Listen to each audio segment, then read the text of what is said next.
Please note that this content is for adults only. Viewer discretion advised. If you haven't yet, hit the subscribe, like, and share.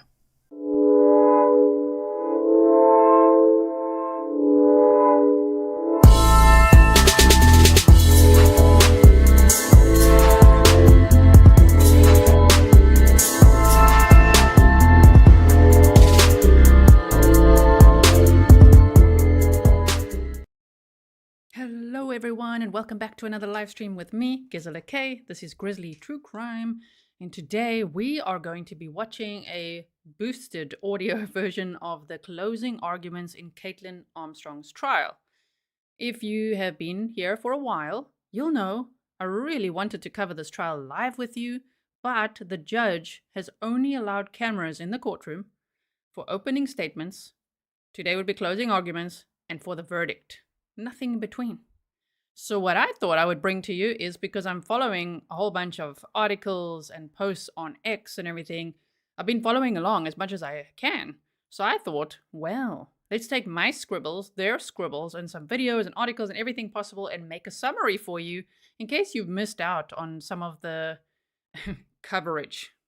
The reporters in the courtroom, typing up some stuff. So I'll be bringing you that summary. Just hold on one second. Let's just move this over the, no, not that. Hold on one second, everybody. We just got to arrange ourselves. I also want to show you this picture that I Am Legacy on X sent me this, and it's just so beautiful. In loving memory, Moriah Mo Wilson.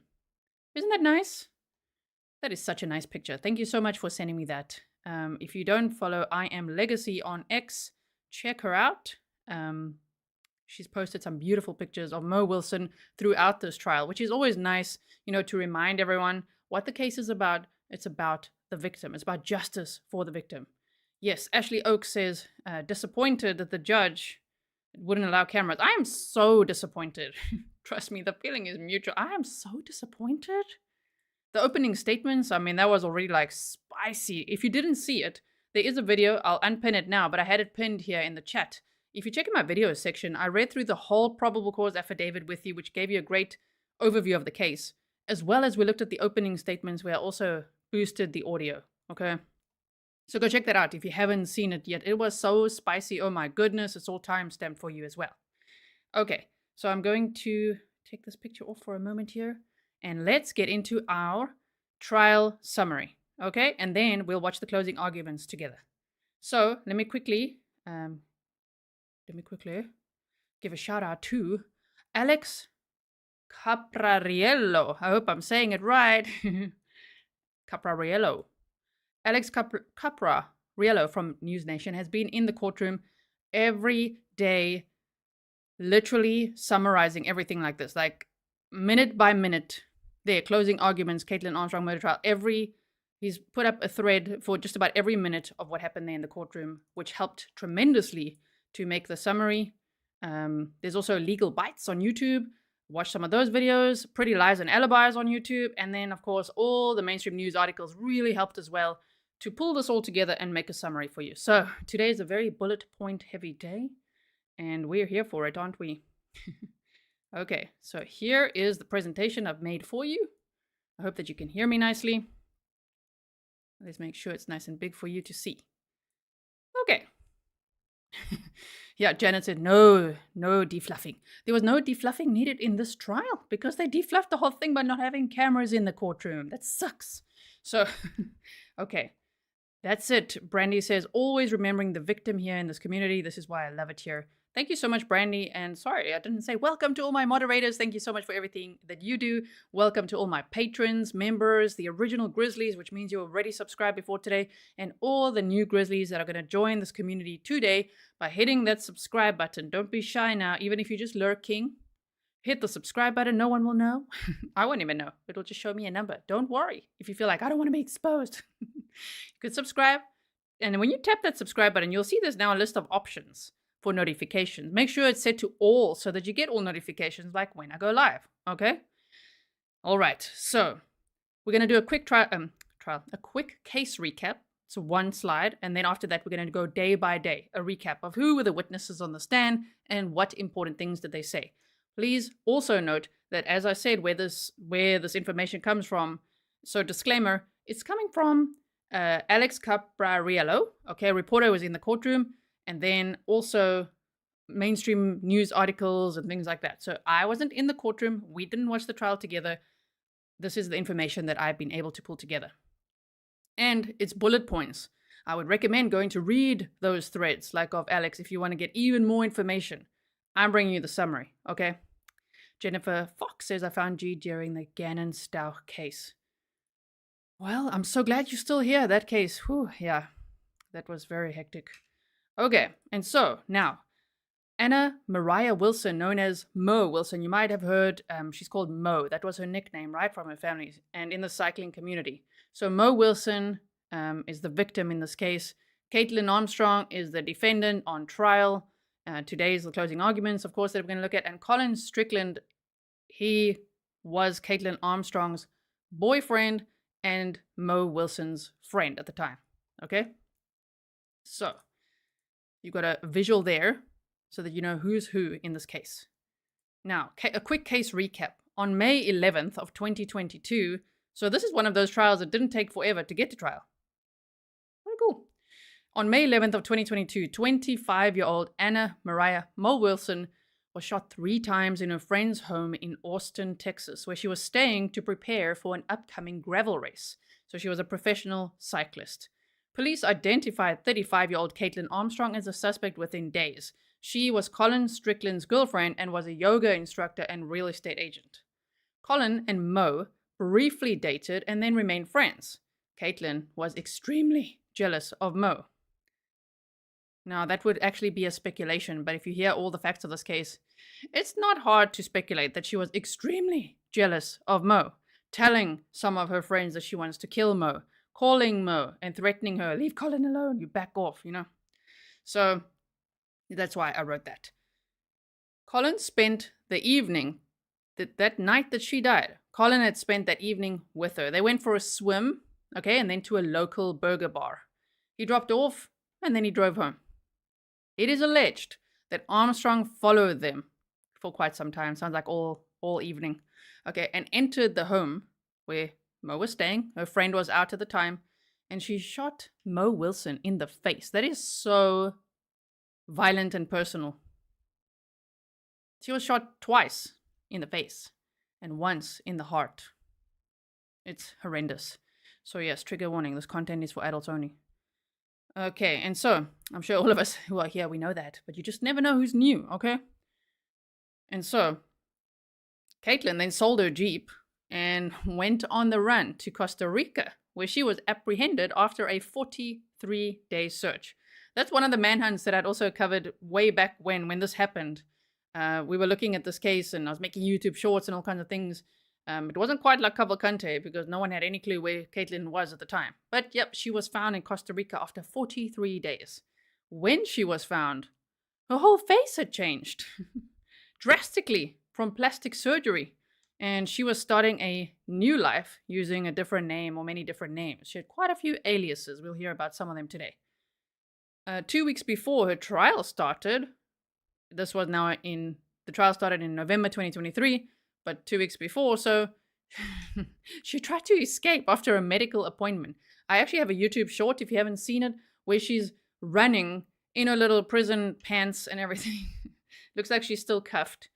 And she ran for it. She ran for about 10 minutes where they still had their eyes on her, but then they caught her, and those charges have now been added to her first-degree murder charges already.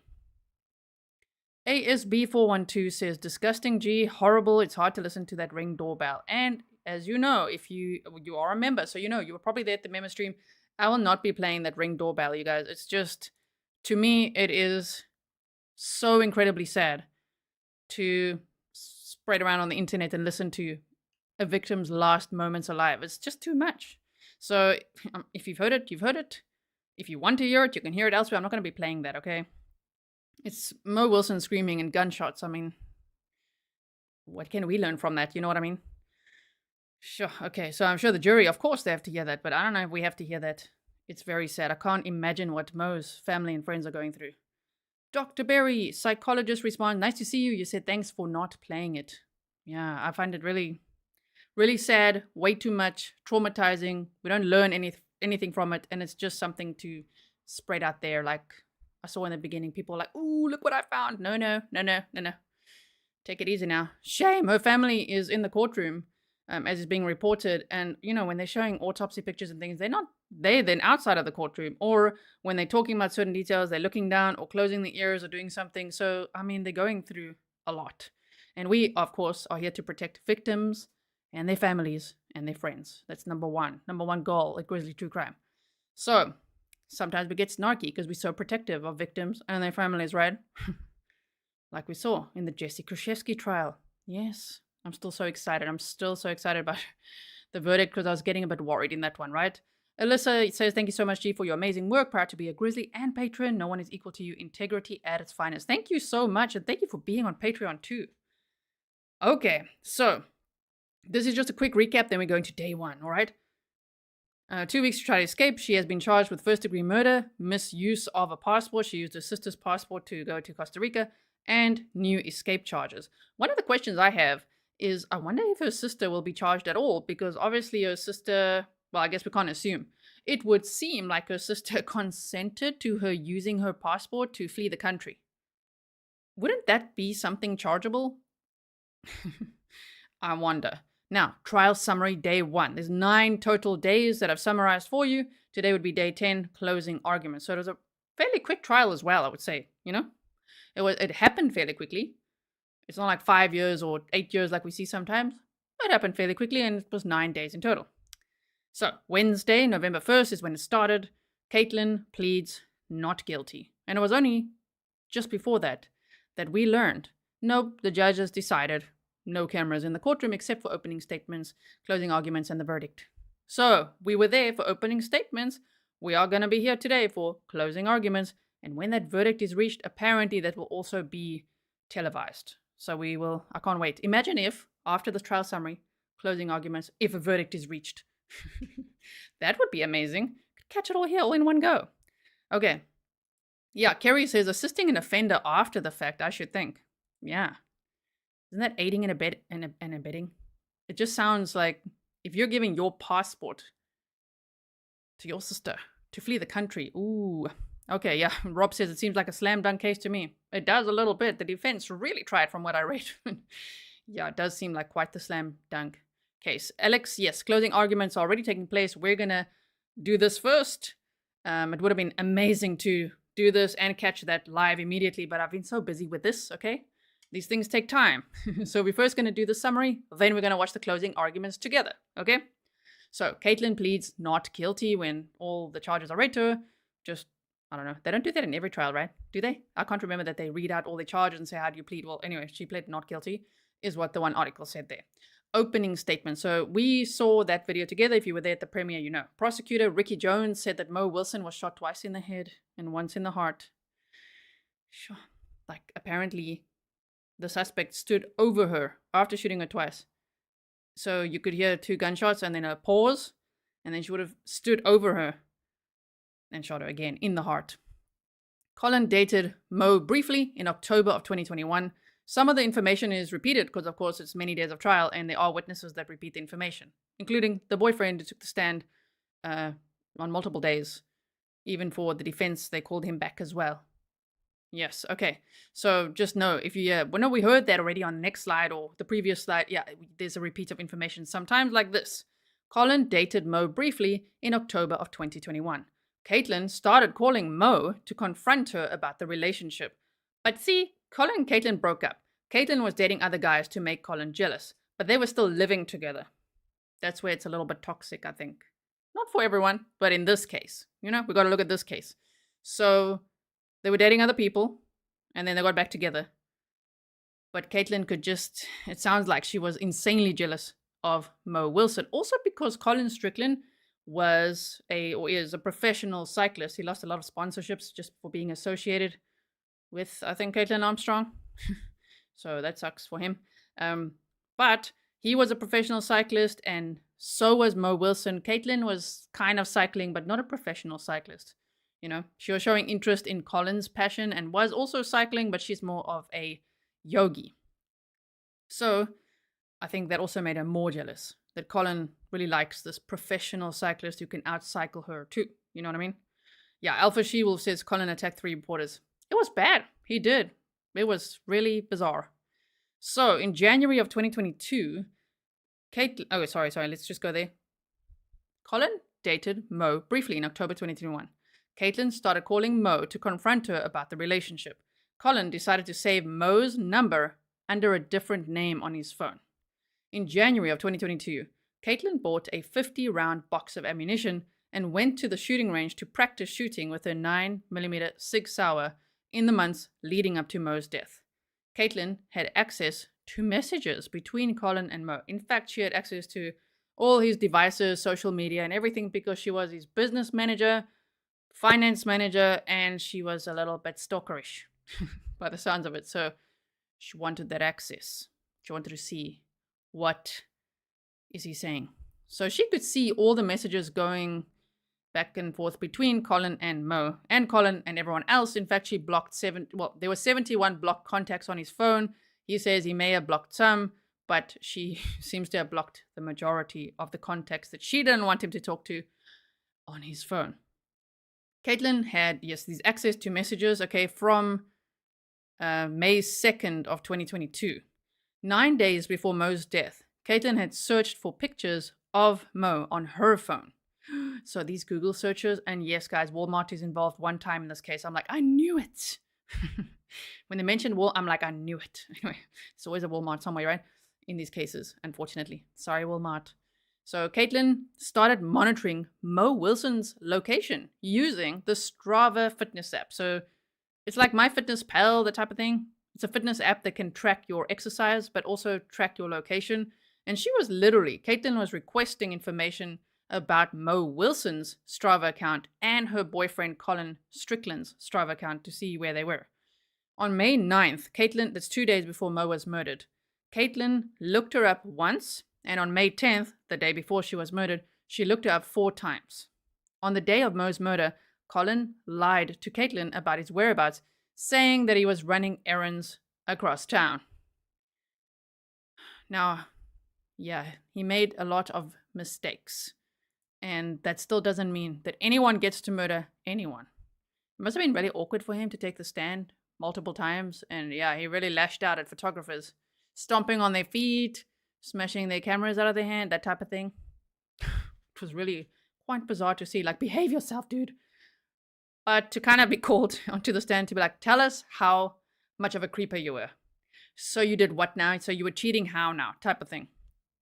Although it seems like him and Mo didn't have a romantic relationship at the time. So we're still on trial summary of day 1. Mo is still opening statement summary quickly here, okay? Mo messaged Colin the address where she would be staying, which Kaitlin could see because she was able to access all of Colin's messages. Kaitlin was named a person of interest the day after Mo's murder because her Jeep was spotted on surveillance at the home where Mo was shot from multiple ring cams. She was literally prowling around the area. Her Jeep, okay? Yes, Alex says now he has a dog. He did have a dog yesterday. With him in the courtroom. We'll get to that. So, a search warrant was executed at Kaitlin and Colin's home, and 2 9mm pistols were found there. 2 days after the murder, what did Kaitlin do? She sold her Jeep for $12,000, then took an Uber to the airport. The next day, she flew to Houston, then New York City, using her sister's name and passport. So she's Kaitlin Armstrong. Her sister's Christine Armstrong, also sometimes referred to as Christy Armstrong. You'll see it throughout my presentation, right? And so, Kerry says, I think that Colin is a baby boy. But simultaneously, I do think he's probably projecting his guilt, in my opinion. Yeah, it must feel terrible to be in his position, right? So, using her sister's name. Okay, she booked all these flights. Now, 43 days later, she was found in Costa Rica. The prosecution says that video surveillance, ballistic and DNA evidence prove that Kaitlin was the person to murder Mo Wilson. The defense said that there were no witnesses who saw Kaitlin commit the crime, that she enjoyed traveling, to which I argue, if you saw my episode on True Crime Daily, especially from 15 minutes on, where cases I've actually deep dived, we talked about Delphi and Kaitlin Armstrong, right? There we were talking about this. So She just loved to travel. Yeah, but not on her sister's passport. That one is a very difficult one to just, from the defense's side, to buy. Like, oh, she loved to travel on her sister's passport. No. Can't do that. Not legal. Okay. So the prosecution they made their points in the opening statements. The defense said, no one saw her. She enjoyed traveling. The police told her she was free to go after they questioned her, which was actually based on a technicality. When they initially called her in, it was actually about her not paying for some Botox that she had. That's what they got her in there for. But then there was a typo of sorts with her date of birth or on the document, and they had to let her go. Even though at that point, the Jeep on the surveillance and her behavior when asked the questions was a huge red flag, right? Legally, they could let her go. Okay, so Linda Wolf says, and why the face surgery? Well, she wanted a new life, a new name, and a new face. Like, they will never find me here. But how did they find her? There's many ways. But when she left the airport to go to Costa Rica, she was walking through, we saw the surveillance pictures. She was literally, it's on my video for the opening statements as well, walking through the airport with her yoga mat. And so when they realized she'd actually fled to Costa Rica, they literally narrowed the search down to yoga retreats. And guess what? They found her at a yoga retreat. It's the yoga that got her. She remained true to her yoga. Trinity says, when was the True Crime Daily episode? It is on my community tab, and it was about 2 weeks ago or so. And if you're on Patreon, the link is there too.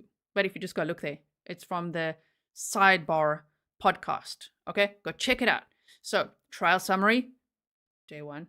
Yeah, still day one. Sorry, there was opening statements, and they took a little break, and then they had the state's witnesses on this day. Matthew Wilson, Mo's brother. Kaitlin Cash, who I'm going to refer to as Cash throughout the presentation, because there's actually 3 Kaitlins I've already heard of in this trial. 2 witnesses, and then obviously Kaitlin Armstrong, the defendant, and it gets really confusing. So, Cash. Kaitlin Cash, Mo's friend, the one that Mo was staying with, right? Officer Martin Salinas, Chris Lester, Austin Travis County EMS, Officer Nathan Taylor, Officer Padilla, Officer Lopez, and Sergeant Rolando Ramirez. And here I just put a picture of Mo with her family, and her brother is pictured there next to her, I believe. Yeah, now they described him as having like longer blonde hair. He was very close to his sister. So for him to take the stand, it must have been really difficult, right? Okay. Now, let's continue on. So these are the witnesses for the state on day one. Hope that you are enjoying the summary. If you are, remember to like the video, okay? And share it so that other people can also see it. Now, let's look at the state's first witness, Matthew Wilson, Mo's brother. He says that they grew up in Vermont.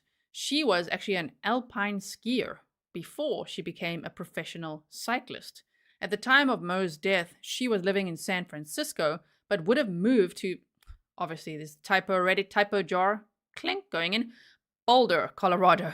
She would have moved to Boulder, Colorado soon, which I'm sure would have been great for all the cycling and the gravel racing and everything that she was doing. And in the 3 years that she trained, she became one of the best. So he said he spoke to her daily. They were that close, okay? Mo started training in the fall of 2019. Within 3 years, she was known as one of the best gravel racers, which is incredible. You know, to become a professional in a sport within 3 years, starting late, that's really good. She must have trained really hard. And I mean, Colin Strickland, Kaitlin Armstrong's former boyfriend, and Mo's friend, the last person to see Mo alive, besides the defendant, allegedly. She's innocent or proven guilty, and we'll hear what the verdict is maybe later, maybe tomorrow. We shall see how long they deliberate. Anyway, the point is that Colin also speaks so highly of her, still to this day. It's like, oh my God, she was like the best. She was such a great cyclist. Anita says, your summaries are the best, G. Thank you so much. Okay, so Mo started training in the fall of 2019. Within 3 years, she was known as one of the best gravel racers. Her 26th birthday would have been celebrated on May 18th. She was murdered on May 11th. A week from her birthday. She was so young, 25. Defense asked minimal questions in cross-examination. Of course, it would be really tricky and sensitive to grill Mo Wilson's brother. Like, why do that? That would not reflect well on them. So they didn't. They asked minimal questions. They just wanted Matthew to state what he knew about the relationship between Mo and Colin. And it sounds like he just said, well, they were friends. They cycled together. That's what he knows. That they dated a little bit in the past, but they were just friends at this time. The defense seemed to be creating doubt about Colin's involvement in the murder, highlighting his secrecy about his relationship with Mo. So they're kind of going with a few strategies there. One of them is to try to pin it on Colin, but that's a little bit silly because data proves that Colin was at the house at the time when the murder took place. He was on his phone, he made a phone call, he was, at the house, at his house. So anyway, but they're trying to create some doubt there, okay? Poking holes in the prosecution's case, which is their job, right? As much as possible. Then, next witness was Kaitlin Cash. Mo was staying with her and Mo was murdered in her home. She got home, so she'd gone out. Mo had gone out with Colin to go for a swim and grab a bite to eat. It's kind of like I used to be a competitive swimmer, right? So we used to, the day before a big race, do something called tapering, where you just go for like an easy swim or an easy jog or something just to make sure you're ready for the next day. So I think it was one of those types of swims, and they also said it was super hot that day. So they went for a swim, they went to a burger bar, and Kaitlin Cash, which I'll refer to her as Cash from now on, was actually out with other friends for dinner, and then they would meet back at the house. So when she got home, she saw Mo lying on the ground. So she said she walked in, and it's not a very big apartment from how it's been described. And as she walked in, she could already see, straight ahead is kind of the bathroom, and she could just see Mo's legs. And she thought, okay, like, is she maybe cooling off on the ground, or is she lying down, or what is she doing? And when she went into that bathroom, she saw Mo was covered in blood, and she freaked out. So she called 911 at 9:54 p.m. The dispatcher tells her to do chest compressions, and she said her brain is leaking. She tells the dispatcher. Now, when they're playing this 911 call in the courtroom, apparently she broke down in tears. It was really triggering to hear again. It must have been so difficult. They said the whole courtroom, it just felt like it was really difficult, right? Okay, so the jury listened to the 911 call, which was very upsetting for Cash and for everyone in the courtroom. The police arrived after approximately 7 minutes since Cash made the call. She was at the point of exhaustion from doing chest compressions when they arrived. Shame. For 7 minutes, she was doing that. Alex says, wasn't there a code to the door? There was a code to the door. I think the suspect entered, like, right behind her, like, really quickly. Maybe Mo hadn't quite locked it or entered the code again, just walked in and was charging her phone. And the next minute, there was someone in the room with her. So, and we could hear from that ring cam, screaming and gunshots. I mean, it's alleged that Kaitlin was there within 1 minute of Mo being dropped off. Okay, so the police arrived after, imagine, for 7 minutes doing chest compressions. Shame, oh my word. So she was at the point of exhaustion when they arrived. The state then showed the jury crime scene photos. Mo's bike bag was on the grass at the bottom of the stairs, and Cash remembered it being on the porch at the top of the stairs. Mo's bike was thrown into heavy brush, which Cash said was in a bamboo forest close to her house. That was odd. Very freaking weird decision that allegedly Kaitlin made to go in there. Okay, she's still innocent to proven guilty. Whoever went in there, go in there, shot Mo Wilson, and then took her bicycle, which Colin was also saying somebody who knew anything about cycling would have to know to do that because the bicycle is so expensive. I don't know, to like chuck it and to know this is probably like a professional cyclist bicycle. To chuck it into a bamboo forest is just weird. But luckily it got some DNA on the handlebars and the seat, which includes Kaitlin Armstrong's DNA. I do not know how the defense ever thought they're going to explain that away. There's surveillance video. There's so much data, digital data. Google searches, all kinds. And then there's also DNA and ballistics. Whoa. Yeah, Puryear says CPR for just 1 minute is very hard. I agree. We always had to do that every year for my airline pilot training. Every year. Oh my goodness. And the CPR, for 1 minute is very hard. So imagine for 7 minutes. Shame. And in shock, in total shock. And it's your friend and you're just like, what is happening here? Okay.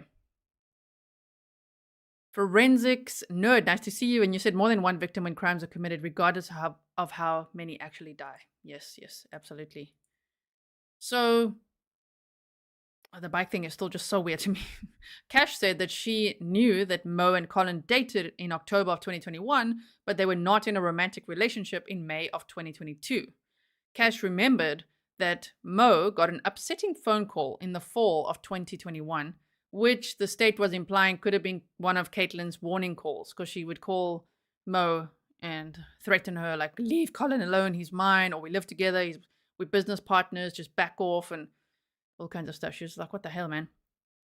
So Mo's bicycle was in the $10,000 to $13,000 range in value, and she wouldn't have apparently just tossed the bike in the bushes. That's what they said, right? That's the point the state made. Cash noted, this was interesting. Cash noted that there was a stick of gum at the murder scene, which she found to be odd and out of place. Now, I did not hear any more about that stick of gum. I didn't read, because we couldn't see anything in the courtroom. I didn't read anything more about the stick of gum at the murder scene. I wonder if it panned out to be anything. Maybe not. It just makes one wonder if maybe Kaitlin Armstrong, did she maybe like carry a certain type of gum, or like why is that there? You know what I mean? Anyway, so she just found that odd and out of place. Okay, and so still day one, next witness was Officer Martin Salinas. Noticed a shell casing on the floor next to Mo. Her bicycle was found 10 to 20 feet from the apartment. There were no signs of forced entry into the apartment. Body cam footage was shown to the jury, including shame of Cash performing CPR on Mo and then EMS arriving. Witness Officer Nathan Taylor was also on the stand. Body cam footage was shown to the jury, and the officer moved the bike bag back up to the porch so that no one would trip over it. Of course, in cross-examination, the defense was like, you touched the bike bag. And he's like, I had gloves on. And just moved it so that no one would trip. And they're like, okay. Witness was also, another witness for that day was Officer Padilla. More body cam was shown. And then Officer Lopez, more body cam was shown. So lots of body cam at the end of day one. Day two, I've also got pictures of Mo Wilson throughout this presentation, if you didn't know, okay? If you're only joining now. I've put the labels on every page in case you're just joining the stream, somewhere in the middle and you're like, what are we doing? We're doing a trial summary. So if anyone asks here in chat, remind them what we're doing, okay? Yeah, Barbara Beard says, very expensive pro bikes weigh very little. I had one. It would have been nothing to throw it. Likely just pure anger against Mo. Could have been. Apparently she got on it though. She cycled a little bit and then chucked it. So strange. Blue Bear Art says, it amazes me how much you know about this and other trials when we've just spent all day long for 10 plus days on a trial. You're amazing, Jay. Oh, thank you so much. Me and my ideas, huh? I'm like, you know what I should do? I'm like, you know what I'm going to do? I'm going to summarize this whole thing for the Grizzlies. And then once I'm in it, then I'm like, in it. And it's a lot. But anyway, here we are. Okay, so day two's witnesses. Again, Sergeant, wait. I thought it was a repeat. No, okay. Sergeant Rolando Ramirez. Crime scene specialist Kaitlin Longoria. See, there's another Kaitlin. And then crime scene specialist Katie Ferrara. Sergeant Timothy Price, homicide detective. David Harris, neighbor and landlord. He says something funny. We'll hear that. And then, as in, I'll read it to you. I mean, not confusing now. You'll be like, are we going to hear it? No. I'll read it to you. It's very funny. So then the neighbor as well, Martha Paleo, neighbor Michael Donlan, and neighbor Andrew Vaughn. They were all on the stand on day two. Okay. Yeah, forensics nerd says jealousy is not a good look on anyone. Definitely not on Kaitlin. Yeah. This jealousy, it's pretty scary. How? It's almost like she was the coercive controller in this relationship. It sounds very stalkerish, very much like Colin had no boundaries whatsoever. Although, I mean, I guess she was like she found him sus. He was being naughty. Okay, sounds like a ladies' man. He was talking to a lot of other ladies, but she was particularly fixated on Mo. She was very jealous of her. Okay. Yeah, the Guinness says this court case would be interesting to see, if not live, but later. I wish as well. Why couldn't they just have delayed footage? We would defluff that whole thing and watch it together. But nope, no cameras in the courtroom. So upset by that.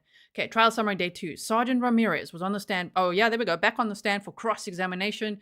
He said on the first night, the person of interest was actually Colin Strickland because he was the last known person to see Mo Wilson alive. So that's obvious that they're going to look at him first.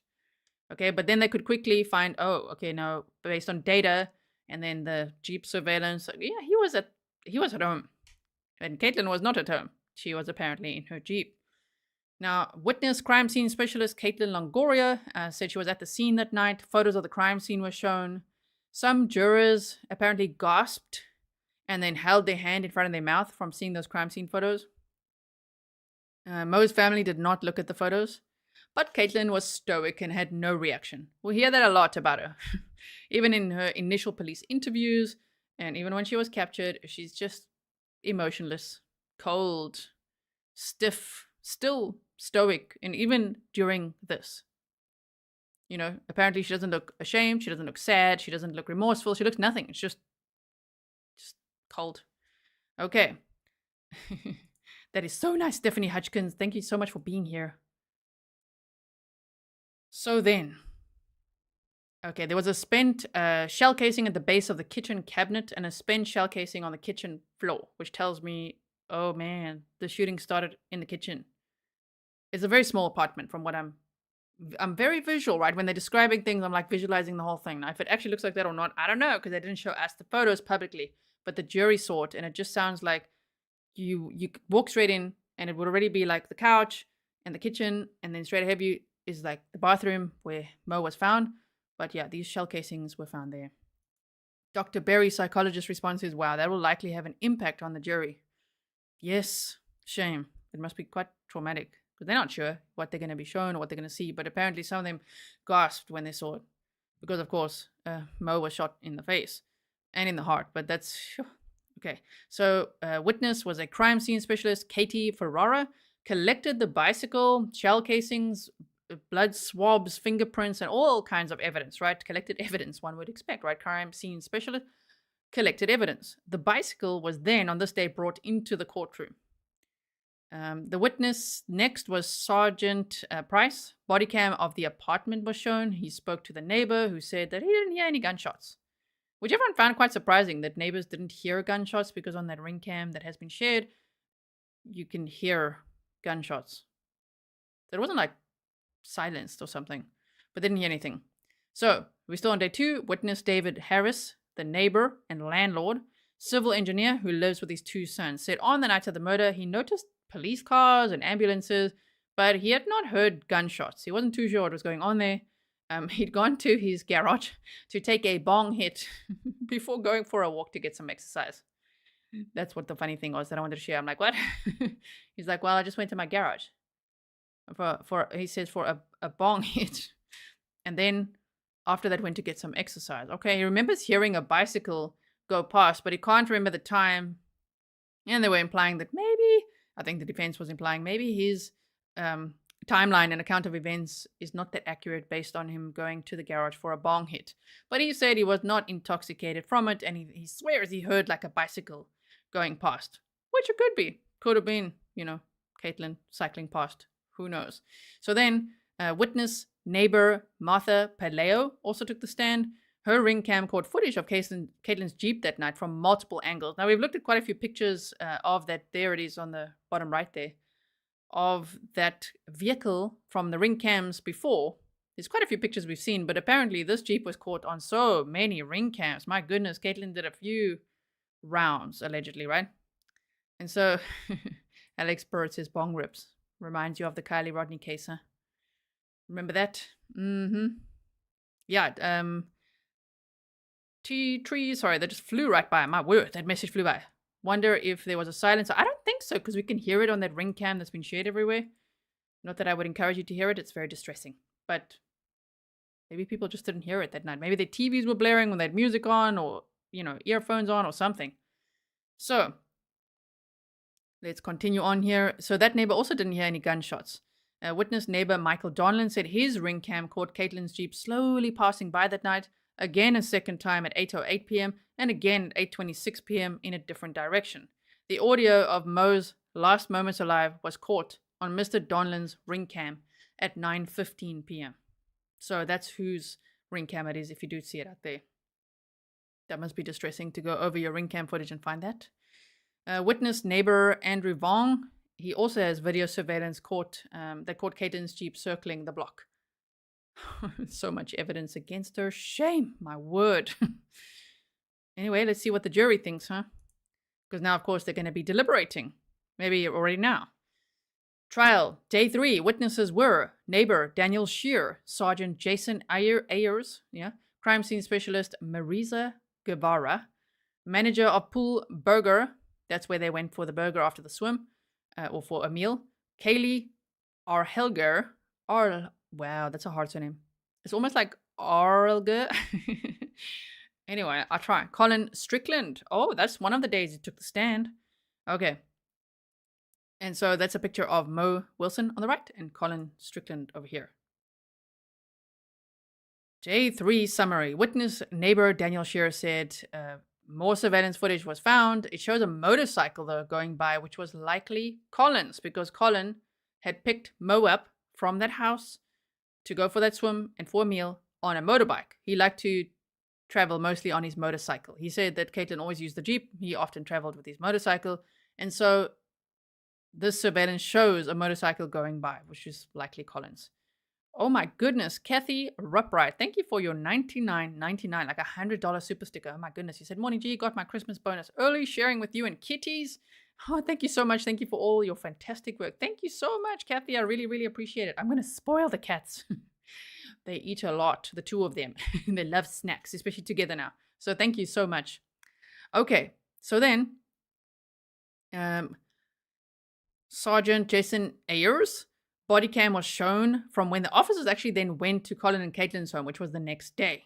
Okay, they went there. There was body cam shown to the jury. I wish we could see all of this body cam, just to see what their reactions were, what Kaitlin was like, all of that, but we didn't get to see any of that. We can, of course, request it via FOIA request, but that takes time. So if I can get it, I'll get it. Let's hope. So then Colin was told that Mo had died, but they didn't initially tell him how she had died, because at that point, he was still a POI.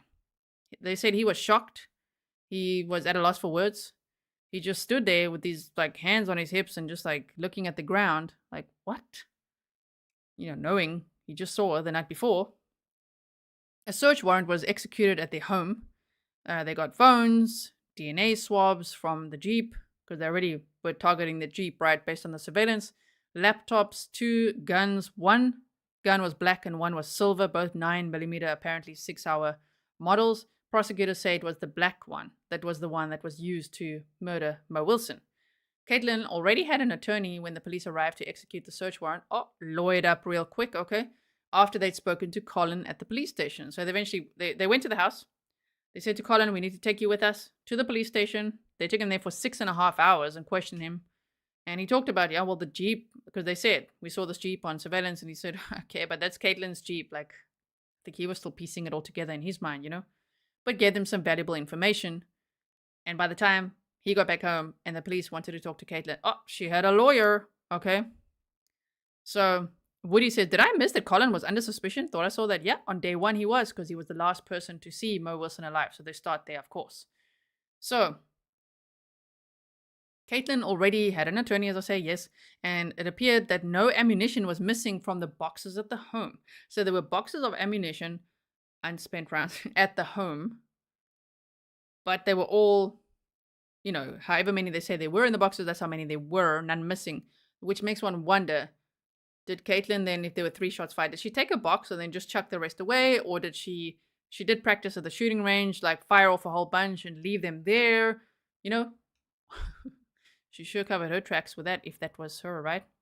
Heaven Rain said, love you, G. Thank you so much. Thank you for being a member. Oh my goodness, for 25 months. That is amazing. So that's a little sus. That just the perfect amount of ammunition at the home. Now, trial summary, still day 3. Witness, crime scene specialist Marisa Guevara. Lots of photos were shown to the jury of, what they found at the search warrant. So the laptops and the phones and the swabs and the Jeep and all of that stuff. Photos of Kaitlin's passport were shown, which was issued in June of 2021, and photos of her sister's US passport card, Christine Armstrong.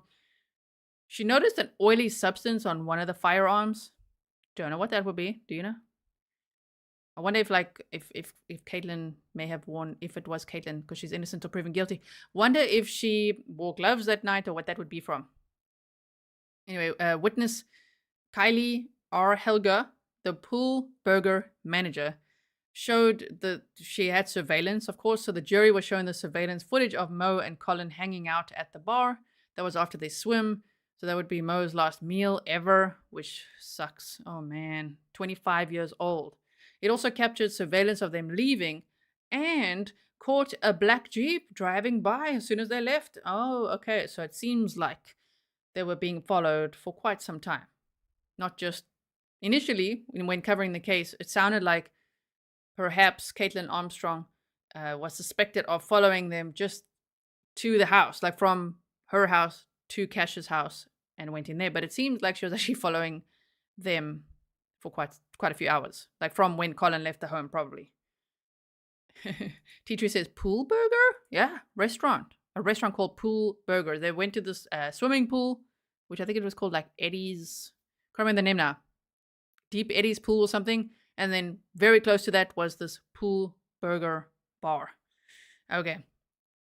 So then a witness, Colin Strickland, took the stand. He said that his relationship with Kaitlin was tumultuous, on again, off again. Sounds like a little bit toxic. And he wasn't sure that he wanted to be with her long term. Now just hang in there for when you hear later why he didn't want to be with her long term. It's a very strange reason. But okay, he wasn't sure he wanted to be with her long term. He was just not that into her. But stayed with her. I don't know why. If you're not into her and you're into every other woman on the planet and you want to text with everybody else, what are you doing? But you see, Kaitlin managed his sponsorships, his business, his finances, and they lived together. So maybe it was like convenient or something. Yeah, Deep Eddie. There we go. Hilarious. Thank you so much. Deep Eddie. I'm like, Eddie Deep Eddie. That one. Great place. Okay, you've been there. Okay. And so, Colin Strickland described the relationship, said he was clearly not that into her. Kaitlin and Colin moved in together in January of 2021 because her apartment had flooded. Apparently, there were floods in Texas then, and she had nowhere to go and then moved in with him. Based on her behavior, I wonder, did her apartment really flood, or did she like, ooh, I gotta move in, I don't know where to go, I think it's time for me to move in, something like that.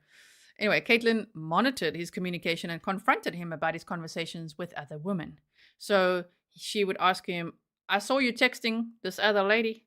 And he's like, so we're just friends. And then she would send a photo that woman sent to him back to him. So you see this photo? Yeah, I don't think that looks like just friends. And it was a picture, apparently, of the lady in her bra being all suggestive. And he said that he didn't discourage it, but that he wasn't encouraging it either. He just, accepted it. Like, okay, I just got a photo, okay? Anyway, so I wish she had also just left him. It's not even about like, why doesn't he just, if he's not that into her, leave? Kaitlin, just dump the guy's ass. Don't kill people. You know what I mean? Just move on. Go get what you deserve. Okay, so don't force the issue. Anyway, hindsight is 2020, right? It's just terrible. I hope anyone in any such relationship can learn from this case. Don't make dumb decisions. Don't kill the one you are jealous of or the target or something. Just leave. If the relationship's not fulfilling and you have to beg for attention and I take interest in what you do, why don't you take interest in what I do? No. Just go, just go. Be by yourself or find someone better, right? Dr. Berry says exactly. Yes. So, still day 3. Colin said he met Mo at a racing event. He spoke very highly of her, even on the stand. That must have killed Kaitlin. Stoic as she is in the courtroom. Whew. Hearing him, even now, talk about Mo in such high regard. That must be interesting for her. I'd love to see her face during that. They dated briefly in October of 2021. He'd broken up with Kaitlin at that time. And why was it briefly? Because I want to know. Because they're still hanging out and they're still friends. And it seems like there's still something there. There's a little spark there. Why weren't they dating? Because they're both professional cyclists. They travel a lot. They couldn't really physically be together. You see, so I think that's what that was as well. Okay, and so Mo got a phone call from Kaitlin who told her that she was dating Colin when they weren't actually dating. They'd broken up. They were seeing other people. Kaitlin was seeing other people, but Kaitlin told her friend she only saw other people to make Colin jealous. She was very into him, okay? Obsessed. So Kaitlin was, he says that Kaitlin dated at least 2 other men during that time. Again, she says it was just to make him jealous. Kaitlin was Colin's business manager. She controlled his passwords, social media accounts, sponsorships, etc. In other words, in layman's terms, she had him by the balls. I don't know how to say that. She had him. And she's like, no one's getting close to this guy. Cleo, thank you so much for being a member for 4 months. And you say, rest in peace, Mo. Yes. Thank you for reminding everyone what the case is about. Yes. And so, in December of 2021, they bought 2 guns because Kaitlin was apparently paranoid about road rage incidents, burglaries, cycling alone in the woods, etc. But then, when Colin was on the stand, the defense actually picked that apart and said, so whose idea was it really to buy the guns? He said it was his idea because he thinks that no woman should be without a gun, and he's since changed his mind about it. I mean, like, obviously, based on his experience, right? Yeah, Janet says, buy the jewels. Yeah, sorry about that. Buy them jewels. Yes. And so I don't know now which story to believe there. I mean, she could have, because she was already quite pissed off with Mo and jealous from October of 2021. So maybe there was like a seed that was planted and she was thinking about things. I don't know. But she was saying, you know, she's worried about road rage incidents, burglaries, because there was some vandalism going on in their neighborhood, weird things happening at the home, like his motorbike was pushed over. And then like limestone blocks or something, they were pushed over. And then there was like dollar bills left in the driveway. In my opinion, she did all of that. But Colin says, he said on the stand, he's not sure if she did any of that. He doesn't think so because she was in the house with him. But yet he didn't like keep his eyes on her at all times. You just never know, right? You just never know. Linda Wolf says, thank you so much for giving us the facts about this case. I, for one, needed a reminder. Such a great presentation. Thank you so much, Linda. Okay, and so, I hope you're enjoying the presentation time. This is actually a huge trial defluff, huh? We're going to do it all in one day. Only because we have to. Otherwise, I would have loved to see this trial, honestly. So, Colin apparently bought the guns. He thought every woman needs a gun. Since changed his mind, Kaitlin might have manipulated that as well. Just being like, I really need it because I'm scared of this and this and this. So in January of 2022, Colin competed in 2 races in Arkansas, and Mo was also there competing. Now, Kaitlin went with him for the first race there. And so Colin and Mo saw each other, but they didn't look at each other. They didn't interact because there was Kaitlin, okay? She was keeping guard. But then at the second race, Kaitlin wasn't there. So then he interacted with Mo. Yes. So, okay. Trial summary day 3 still. Colin posted a photo then to Instagram of him finishing a race. I can't quite gather because some reports say a photo, some say a little video clip, like an Instagram Reels. But he posted something to Instagram of him like finishing a race. And then Mo was in the background. So then Kaitlin, of course, you know, being his business manager, okay, was looking at these pictures and like, oh, it's give my love to Mo because she was in the background. And he's like, wait, what? So a lot of times in those scenarios, he'd say, could you just please stop being so childish? Be an adult. Anyway, but I think both are a little bit at fault there.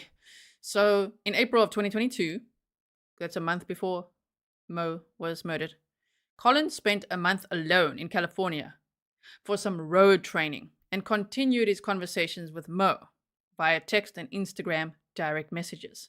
In early May of now, of course, Kaitlin would be monitoring all of that. They mostly apparently talked about cycling. They talked shop, as Colin said, on the stand apparently.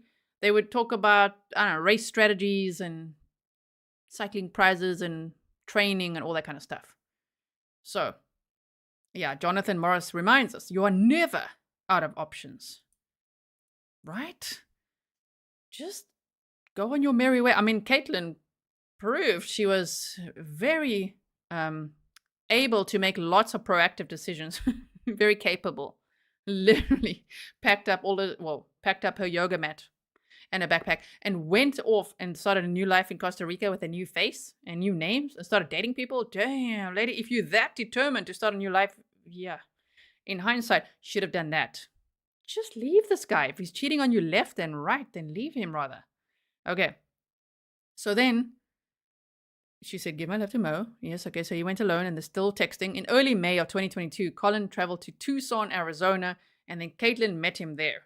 They drove back together to Austin, Texas. He deleted a text thread that he had with Mo during this time in California, and didn't text Mo the whole way home on the drive. In the way that it's written everywhere I read, I'm like, does he think like that's like it's like I didn't text her the whole drive home? That just tells me, damn, you texted her a lot. And were you not aware that Kaitlin is reading everything? So him like deleting the text thread really doesn't help. She's watching you. She's on to you, bro. So then he also changed Mo's name to Christine Wall. Random. If he was going to be smart, change it to a guy's name. Now, I'm not trying to give anyone tips here. I'm just saying. You're going to change it to Christine Wall when she's jealous of just about every female that he talks to? I mean, come on. Change it to like, I don't know, Brian Wall. Moving on. On May 10th, Mo, that's the day before she was murdered, Mo texted him to let him know that she would be in Austin, Texas for a race. He said he had no idea, didn't anticipate seeing her. He's just like, oh, she's going to be here for a race. So, but then he suggested they do a training ride together. On May 11th, he went for a 3-hour training ride with a male friend that day. Of course, he's a professional cyclist. They cycle all day, every day, a lot, right? I was a road cyclist for a whole 8 months of my life, guys. It's a bit dangerous in South Africa. There's not cycle lanes like here in the Netherlands, okay? But I do love cycling. But anyway, so I just know they train a lot, many hours. Every day it's like 3-4 hour rides, sometimes 6-hour rides, all of that. So yeah, he went for that training ride for 3 hours with a male friend. Kaitlin initially joined this ride, but then she turned around after 30 minutes because she could not keep up. And he's one of those boyfriends who has to just flex his superpowers at all times and has no regard for his girlfriend going along with. She's trying to bond the whole time. She's like, you and me, babe, it's like us together. And he's like, I'm trying to train here. Like, just go home. But yeah, that probably made her feel quite horrible, right? She could just not keep up. And she tried. He gave her no leeway. Okay. Yeah, steel guitar says, G, you're thinking rationally. Whereas people with insane jealousy do not think that way. It's hindsight, right? Okay. And so she went home. And that must have already made her like, you know what I mean? If she's already jealous, she's feeling like a failure because she can't keep up with him on the cycle with his male friend. She goes home, she's festering. And the next minute she finds out that he's going on training rides with a pro cyclist who actually can keep up. Ooh. Okay, still, murder's not the solution. Write that down, everyone. Don't murder. Okay, so then Colin did not tell Kaitlin that Mo was in town or that he was meeting up with her. In fact, he made up a whole bunch of other crap. Oh dear. So, Kaitlin called Colin while he was with Mo at the burger bar. Because remember, her car was actually going round and round, so she knew he was there. She was already stalking him, so she called him. I wonder if he answered what she would have said. But he didn't answer. He ignored her. Then she texted him. He ignored that. Eek. Oh dear. Colin then dropped Mo off and then texted Kaitlin about his whereabouts, lying about dropping off flowers for someone, who was like in pain. I think it was his aunt or something. He's like, I'm going to North Austin or something to just drop off flowers. They read out the text message in court, apparently. We have heard it before as well. I think it's from that probable cause affidavit that we read with the opening statements. So she knew that's crap. That's a lie. He did not get a response from Kaitlin. Colin then had a 7-minute phone call with a male friend once he got home, and then he texted Kaitlin again, and she did not respond. She later arrived back home while he was working in the garage. He then went inside, had a whiskey, and watched a cycling documentary. Apparently, that night, she came onto him, which is so dark to think that she's the suspect of committing that murder. Going to murder the one she's jealous of is what's alleged, and then goes home to have sex with Colin. And he said Apparently, he said on the stand, okay, so 18 plus, here we go. Apparently, on the stand, he said it was very rough sex that night, which he wasn't used to from her. And in the moment, he thought, okay. But in hindsight, he's traumatized by it. Because think of how, it's just like so. That must be traumatizing to think back and be like, oh my word. Sure. Possessive, right? Okay. But also scary, just to think of that psychology. Kathleen said, wasn't Mo doing interviews about being in town for the race so she would have known? I don't know if it was that race. I know I have seen interviews. We've actually played some of them before. But I mean, she would have. She was one of the best. So yeah, even, yeah, she would have known at some point, whether she knew the day before or on the day, she would have known. So I don't know why Colin thought he could like hide this. So then she arrived back. He went inside, had a whiskey, watched the cycling documentary. He said that Kaitlin seemed normal and didn't mention Mo at all, except for what I just mentioned. Okay, and the day after Mo's murder, Colin was taken to the police station and questioned for 6.5 hours. He told the officers about the gun and Kaitlin's black Jeep. He then left and went to his dad's house, and guess what? Kaitlin was already there. He was like, whoa, they're executing a search warrant at my house. I'm gonna go to my dad's house, and there was Kaitlin. He then asked her for a timeline of her whereabouts the day before, which she wrote down and gave to him. She said she went to yoga and to see a healer. Well, that was a lie. I hope they still have those papers, right? The little notes she made there. Oh, I don't know if she wrote it on paper or not, but she apparently wrote it down, is what they said. Maybe it's on her phone. Who knows? Patricia Burns said Colin probably wanted to leave Kaitlin, but felt it was too dangerous to do that. He's a victim too of a coercive, controlling, dangerous woman. I mean, it could be. It does sound like quite the coercive control relationship, right? Rob said, she's just a jealous psycho.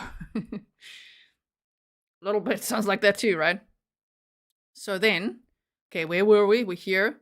He went 6.5 hours, told him about the Jeep and everything. He then went to his dad's house and he asked Kaitlin to write down a little timeline. And she's like, I went to yoga and then to a healer. Yeah, right. Trial summary day 3 still. On May 13th, so 2 days after Mo was murdered, Colin and Kaitlin tried to maintain a sense of normalcy and went for coffee and then to Walmart. There it is. And then to Walmart to buy new phones because they were feeling like paranoid. Okay. He then traveled to Lockhart, Texas, where his business was based. Now, I don't know what business that is because I know she's his business manager and sponsorships and all that. Anyway, but where his business was apparently based, it was the last time that he saw Kaitlin. When he got back home, he found a note that she left him where she said that, you know what, she tried to meet him in Lockhart, but her car smelled like gas, so she just decided not to go. Okay, but where the hell was she? On the run! Literally on her way to Costa Rica to get a new face and new names and a new boyfriend at the same time. Wow. Regina Wright says, I think he was playing with fire and it turned into a bomb. They are both toxic people. Yeah, I think he was playing with fire too. And it's kind of like he knew about it. I mean, he knew how insanely jealous she was, but I guess no one would think, sure, this person is capable of murder, but don't underestimate, right? Because look at how this turned out. She was very possessive, very controlling, expressed it, and if they had broken up and then got back together, then you gotta be back together. You know, he was behaving almost like, from what we can read and hear, like they were still a little bit separated. Stefan says, a yoga healer. Yes. So then, he then traveled to Lockhart, Texas. It was the last time he saw her, right? She left a note. Day 4, trial summary. Colin was back on the stand. He said he never fired either of the guns that they owned. The state showed him all the blocked contacts on his phone. He was not aware that all those people had been blocked. 71 total blocked numbers. So he said he could have blocked like 1 or 2, but like 71 blocked numbers. They said he looked a little bit taken aback in that moment. Because, of course, they seized the phones and everything, right? So maybe this was the first time he's actually seeing that. So then, on April 11th of 2022, text messages between Mo and Colin were showed to the jury. They talked a lot about cycling. There were also text messages from May 10th, the day before Mo was murdered. Friendly messages between Mo and Colin.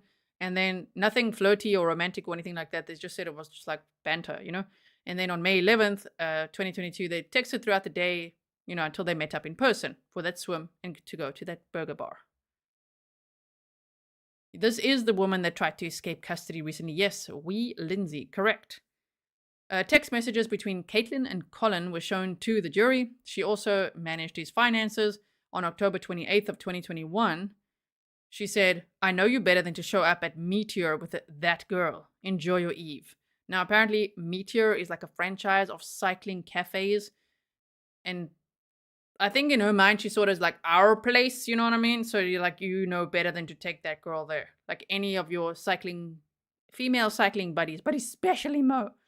Anyway, and he replied, could you please be an adult?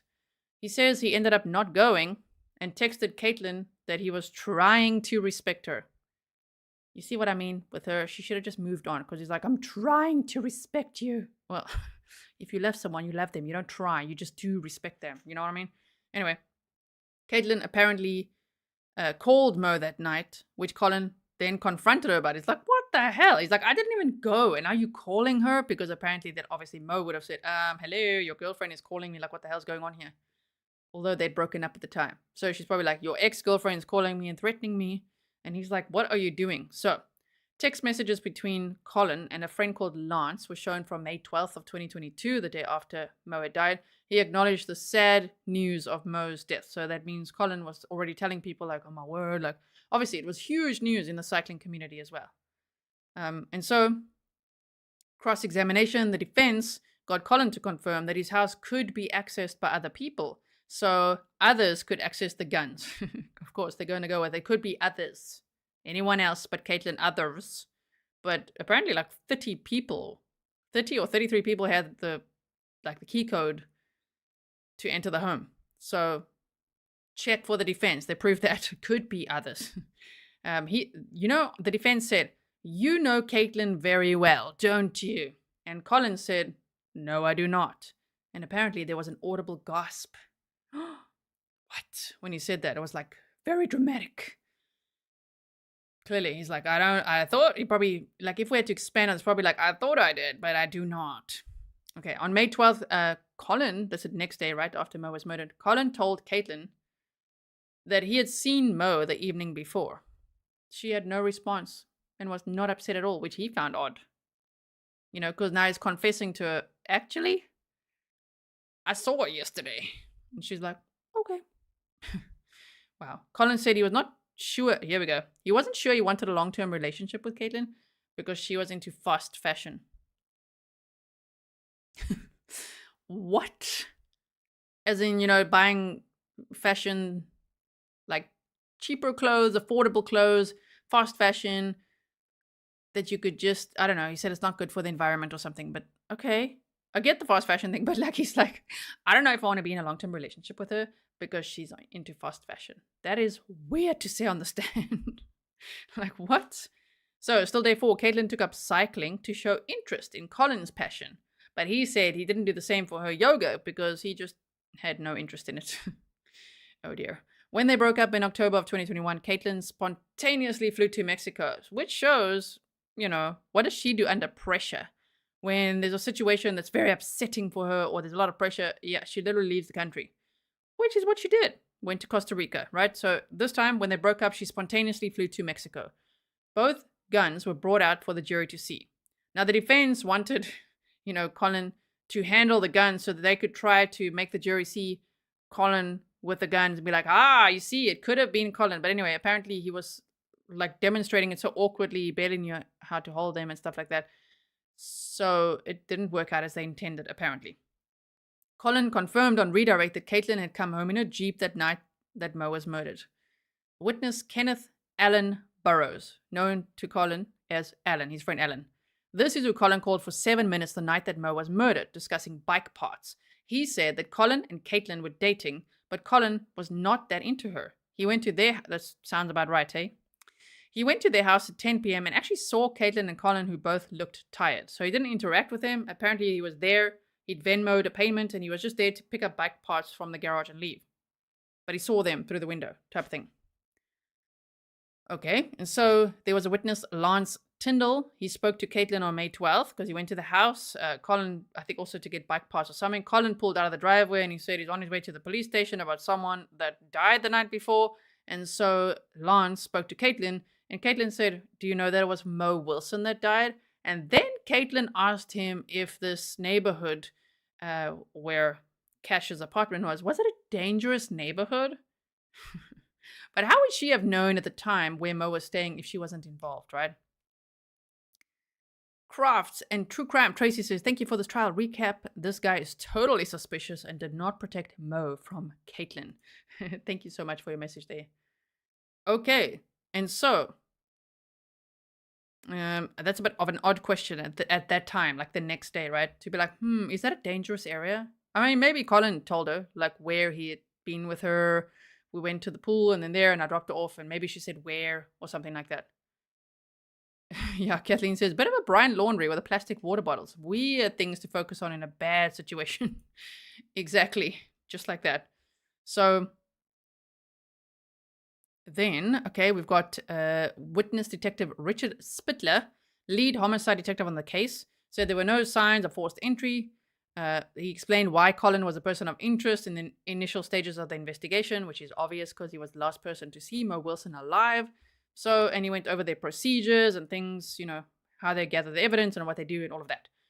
Detective Spittler spoke to Mo's family on May 13th of 2022 to ask if they knew anyone who'd want to hurt Mo, and they didn't. Which that poked some holes in what the defense was trying to do, because the defense was saying that the police were only looking at Colin and Kaitlin. There was no other narrative, no one else, but they're like, hello. They interviewed neighbors and family and said, do you know of anyone who'd want to hurt Mo?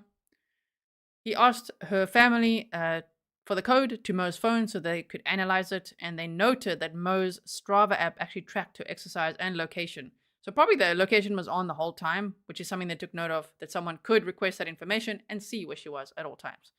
So piecing that all together with all the other data they had, yes. Remember, we're still going to be watching closing arguments together after this. This is just the trial summary. It's a lot. I've been working hard for you guys. I want to bring you the whole summary so you don't feel like you missed this trial, because I was starting to feel like it, man. Okay, so, and if you're only joining now, yes, the court only allowed cameras for opening statements, closing arguments, and then they will for the verdict as well. Today, closing arguments took place kind of when we started this live stream. It started off. I'm going to boost the audio for us and the color and everything as much as possible. And in the meantime, we are doing a full trial summary, and then we'll look at the closing arguments, because that makes chronological sense. You know what I mean? And we've done the probable cause affidavit and the opening statement. So if you missed that, go check that out, okay? Now, day 5's witnesses include, again, Detective Richard Spittler, the owner of 68 Degrees Kitchen, Joan Gilchrist, Kaitlin's friend, Nicole Mertz, another friend, Jacqueline Chastain, the general manager of CarMax, Keith Cox, and the vice president of communications at Strava, Brian Bell. Thank you so much, Regina. I really appreciate it. Wiss says, I never have family passwords. Should I? I don't know. Maybe for safety, like a backup password or something. So, trial summary, day 5. There's 9 days that we're going through, right? Witness Detective Spittler confirmed that one of Mo's exes, that was so sad to hear, one of Mo Wilson's exes was actually a DV aggressor. She had filed DV complaints against him. But he was cleared as a suspect because they initially looked at him as well. There were 2 exes. One of them was a DV aggressor from the past, but he was nowhere near the area. And the other ex-boyfriend, they looked at ex-boyfriends too. So they first looked at Colin, and they looked at ex-boyfriends. And then after the Jeep and all that, they're like, ooh, Kaitlin. Stefan says, we like chronological sense. We do like that, right? Love that for us. Yes. Okay. And so investigators were able to track down Kaitlin's Jeep that she had sold to a CarMax dealership, which is why they obviously had the CarMax dealership dude on the stand too, before she fled the area. They were able to track the Jeep's location. It's got a whole infotainment system and GPS and everything. So they were able to track everywhere it went on the night of the murders, and guess where the Jeep was? Yep, there, where Mo Wilson was staying, where she was murdered. So there's really a lot of evidence against Kaitlin Armstrong here. They were also able to access Kaitlin's iCloud account.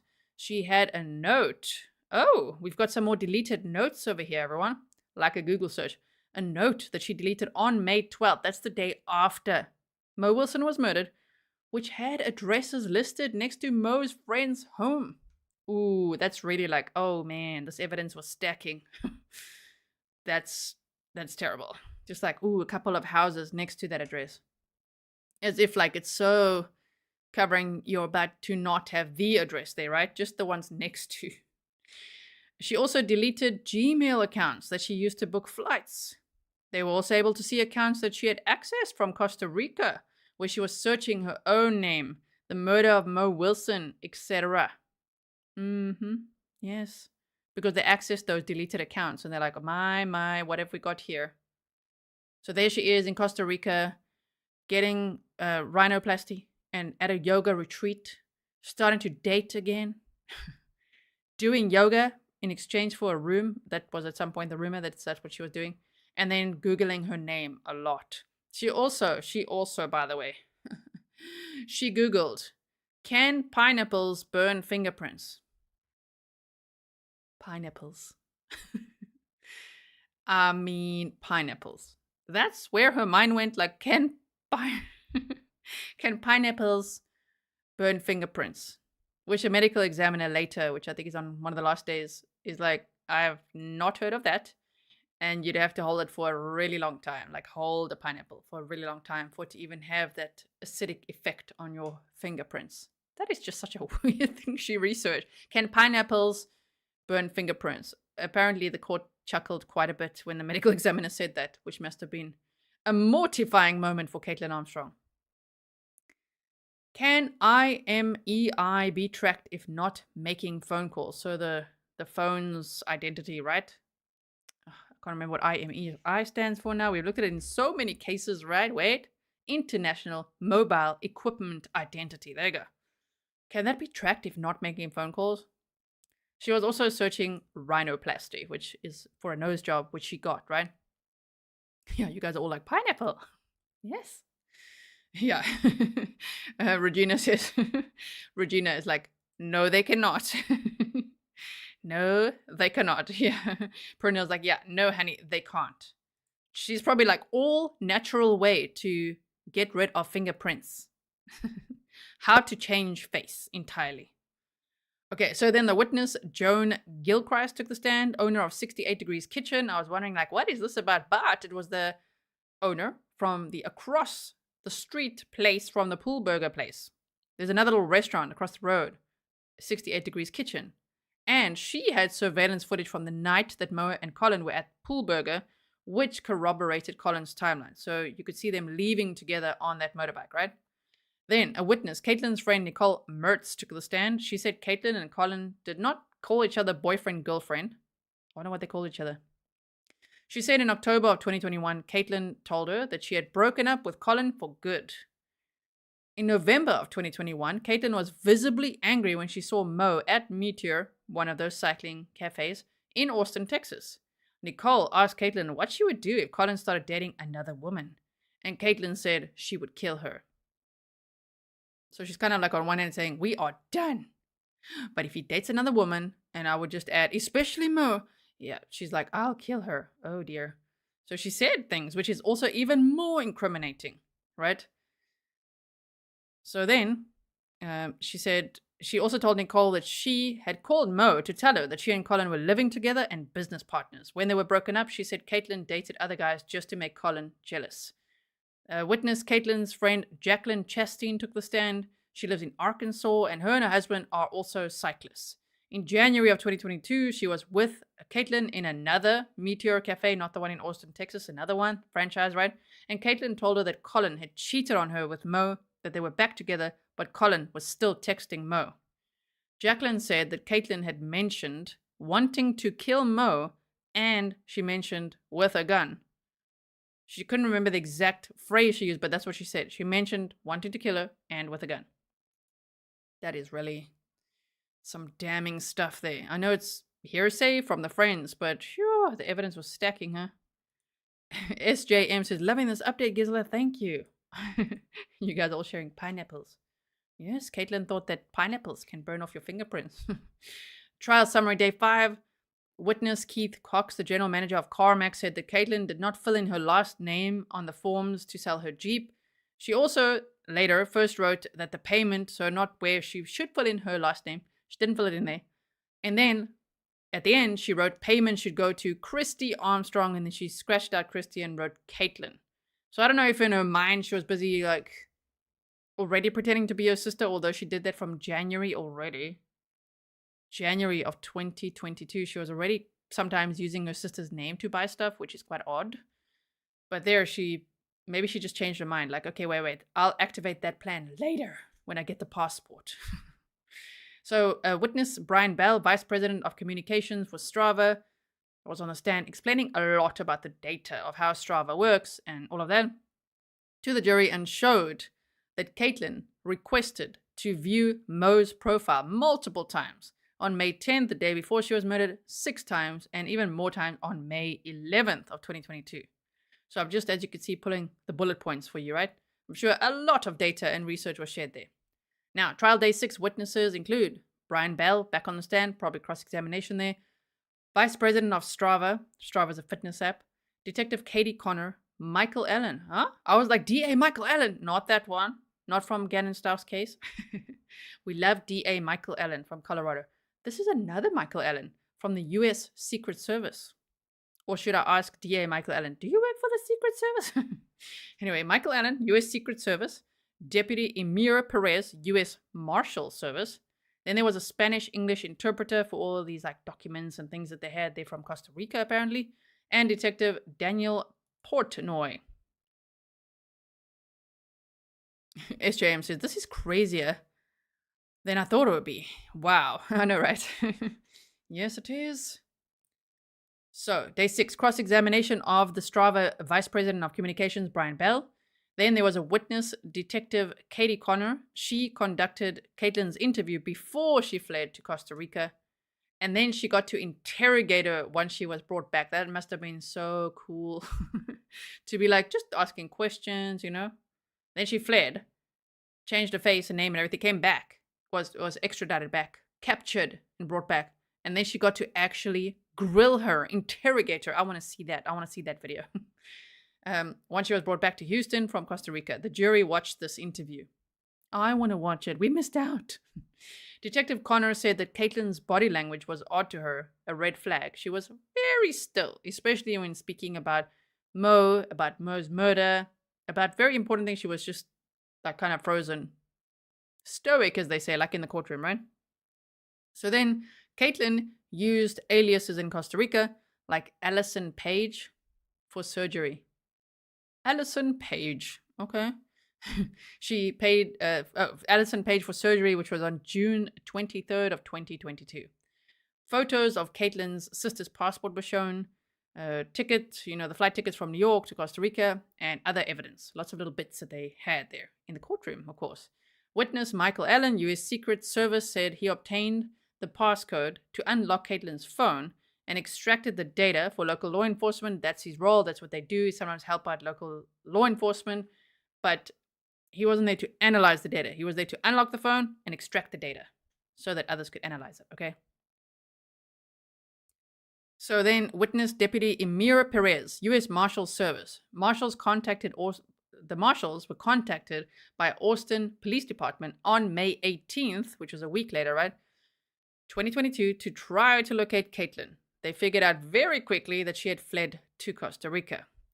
He flew there and started interviewing people, like barmen and people working at these hostels and hotels and things, just blending in undercover, okay, to try to locate Kaitlin, describing it as good old-fashioned police work.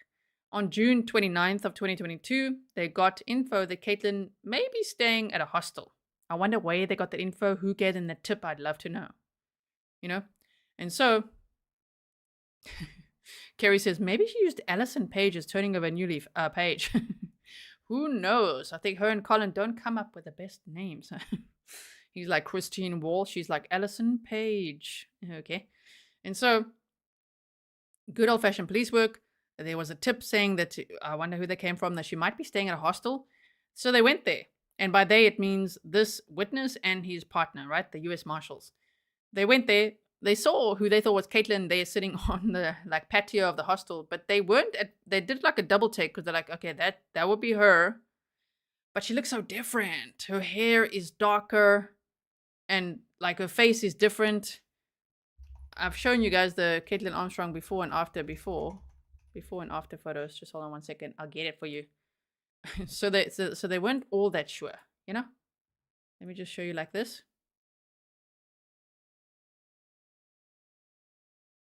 This one?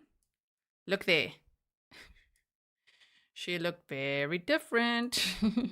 So they did like quite the double take. I'm like, what is going on here? Yes. Okay. So we have looked at it before. If you've never seen it, just say Kaitlin Armstrong before and after. Google it. Uncle Google said it's okay. So then they were like, her face is literally different. Hair darker, short, but that's her.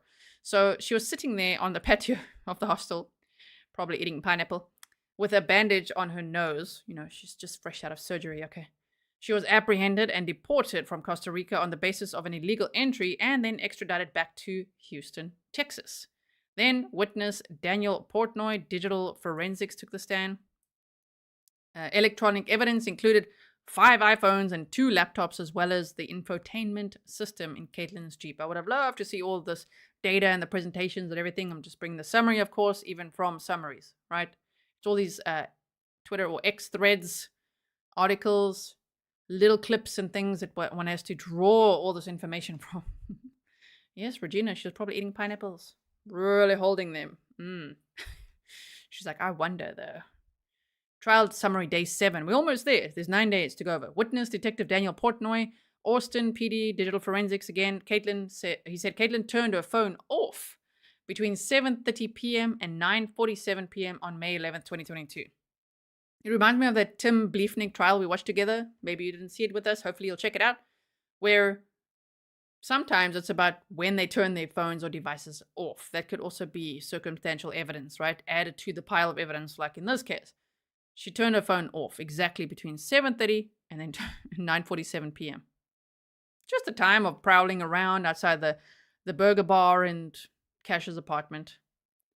Linda Wolf says, will all this information be released to the public? I don't think so, unless you mean the body cams and interrogation videos. One can do a FOIA request for that. Sometimes that takes time. It depends on the states. Some of them cost a lot, so it just depends, but I'm working on it, okay? If I can get it, I'm going to get it. Then we can watch it together.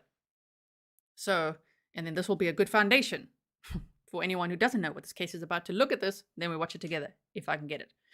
So then, witness Brandy Stanfield took the stand, DA's digital forensics unit. A photo of Kaitlin with a firearm from her Instagram account was shown. They showed a log of her name at the shooting range, and then showed photos of her face before and after plastic surgery. They also showed WhatsApp messages between her and the surgeon with another alias called Airy Roberts. Okay. Then witness David Lupino, general manager, the range at Austin, which is of course a shooting range, said in January of 2022, there you go, he had a receipt of Christine Armstrong buying ammunition. See, there she used her sister's name. I wonder if her sister knows that. Well, by now she knows that, you know what I mean? But she was using her sister's name to buy ammunition in January already of 2022. Mo was killed on May 11th. Wow. Yeah, Love says, Kaitlin would have been better off just leaving her phone at home, lol.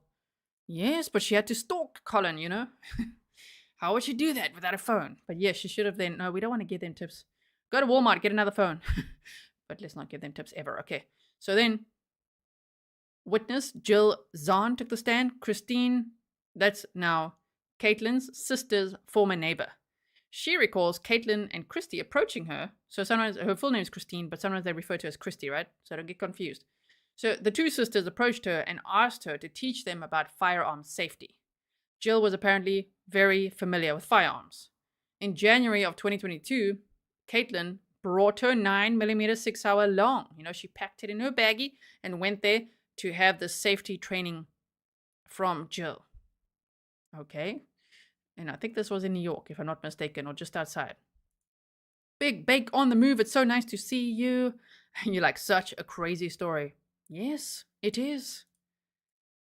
I must actually check out your channel, Big Bake on the Move, because you're in the area, right? Did you go around to all these places? Like the pool and everything where they were? Interesting, interesting. Big Bake on the Move is oftentimes boots on the ground. Shame, like in Eliza Fletcher's case. Remember that case, you guys? Oh, my word. Sure. So then, they all went to the gun range together after the safety lesson, and Jill, I love it because Jill's like, I have receipts from that day. Here they were. So apparently she whipped out these photos, you know, they showed photos of Kaitlin there that day at this gun range. Which normally, I mean, it might not be odd. It's just piled into all the evidence. It might show some premeditation, right? Floating the River says, oh my, finally catching alive. Thank you for your coverage on this. Appreciate the summary. Thank you so much for your super sticker. I really, really appreciate it.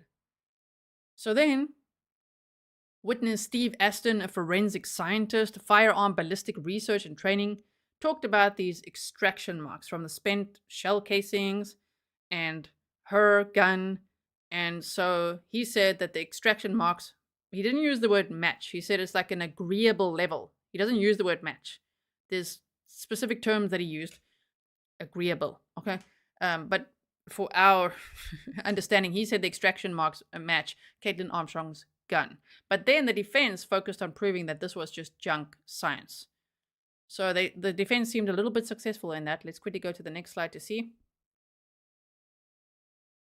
Okay, day 8, there we go. So the defense cross-examined witness Steve Aston, tried to prove that the extraction mark match was junk science, and he agreed it was subjective. I see that happening in Richard Allen's case in Delphi, huh? And that's all they have, from what we know. Oh dear. Caroline says, Sparky and Olivia the dog say, woof woof to Fury and Willow. Thank you so much. And Caroline, thanks for being a member for 25 months. Oh my goodness. And a patron. Very cool. So then, witness Dr. Bernadette de Russi, medical examiner, took the stand, showed the jury shame autopsy photos of Mo Wilson. Family and friends were not in the courtroom.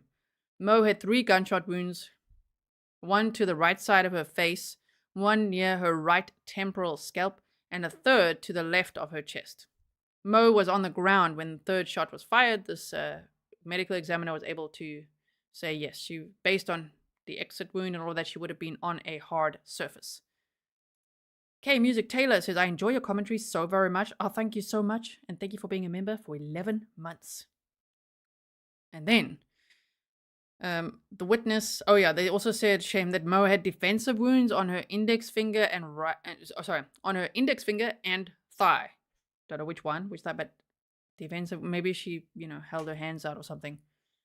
Witnesses Alexandra Gill and Samantha Perkins took the stand. They were DNA analysts, and they talked about Mo's bike handlebars, matching the DNA for 3 people, Mo Wilson, Kaitlin Armstrong, and an unknown individual. Of course, the defense will focus on the unknown individual, but it was Mo's racing bike, so many people could have touched that bike. But from what they found, and from the DNA that they were given to compare it to, Kaitlin Armstrong's DNA was on Mo's bicycle, on the handlebars, and on the seat. Which again is like damning evidence. Why would her DNA be on Mo's bicycle? Goodness. So then they said the bike seat, there's another typo for the typo jar. Bike seat DNA, Mo Wilson and Kaitlin Armstrong, and an unknown individual. Swabs from Kaitlin's gun included DNA from Kaitlin and 2 unknown individuals, with Strickland being a possible contributor. They were given Kaitlin, Colin, Mo, and Cash's DNA to compare, so the defense focused on, well, you were only given those 4, what about others? What about others, right? The witness, Officer Johnson, said on October 11th of 2023, Kaitlin was taken to a medical facility for an appointment and attempted to escape. We saw that video together. If you haven't seen it, I have a YouTube short showing you that where I play it multiple times, so go check it out, okay? And so she attempted to escape. Really not smart. They were half a mile away from the facility when they recaptured Kaitlin. And the defense then brought up, well, did you know that she was struggling with a shoulder injury from how she was abused there in the jail? And they're like, no. We are not aware of that at all. Day 8 trial summary. Witness Pamela Mazak, criminal intelligence analyst, presented a timeline. I want to see that. It sounds epic when I read all about this timeline. A timeline, like Kevin Clark's timeline in the Gannon-style case. It sounds like it could be like that. A whole timeline of events, a visual presentation from October 2021 to the day that Mo Wilson was murdered. The timeline showed the location of Mo Wilson, Colin Strickland, and Kaitlin Armstrong's phone, especially on May 11th of 2022, as well as data from Kaitlin's Jeep GPS. So imagine that presentation with where all the phones were, all their locations, the whole overview, which what a brilliant strategy. Just like in Gannon-Staff's case, that's what the prosecution also did. Like at the end, bring in this epic timeline so that the jury can really just get a good overview again of everything all in one. So that sounds like what happened here. And so they said that it was a full overview for the jury to be reminded of all the details. Trial summary day 9. The state rested their case. They had a total of 42 witnesses on the stand. Pretty good, huh? 42 witnesses on the stand. Big Beck on the move says, glad to be here. Love this channel. I'm doing the story this winter. Boots on the ground as always. Thank you for the support, Grizzlies. I hope they're fluffy boots to keep you warm this winter as you're stomping around there. Okay, I'd love to see. So check out Big Beck on the move for that type of footage. Yes. Debbie, thank you so much for your $2.99 super sticker. I really appreciate it. So day 9, the defense's first witness was Aaron Lagrone. I hope I'm saying that right. I hope it's not Lagrone. Lagrone. Senior latent print examiner. So now it's the defense, right? The state rested. Defense called their first witness. Okay, senior latent print examiner. Austin Forensic Science Department. Lagrone says she did not collect the fingerprints. She actually analyzed, so she didn't collect them. Other people collected it. She was given it to analyze, right? She noticed that the envelopes had mistakes on them. So the labels were not correct. There were 22 lift cards, like lifting fingerprints. 22 lift cards in one envelope, 9 in the other. But the labels that said 9, the one that said 9 on the envelope had 22 in them. The one that said 22 had 9 on them. So it was a small error, and the labeling error was corrected and noted in her reports. So that's just a small mistake there, I would say. Regina, welcome to Grizzly Supporter. And so she was then asked to compare the latent prints to Kaitlin Armstrong's, and that there was no one else that she was asked to compare them to. See, the defense can work with that. They're like, oh, so the police and everyone, they only wanted you to focus on compare these prints to Kaitlin Armstrong and no one else.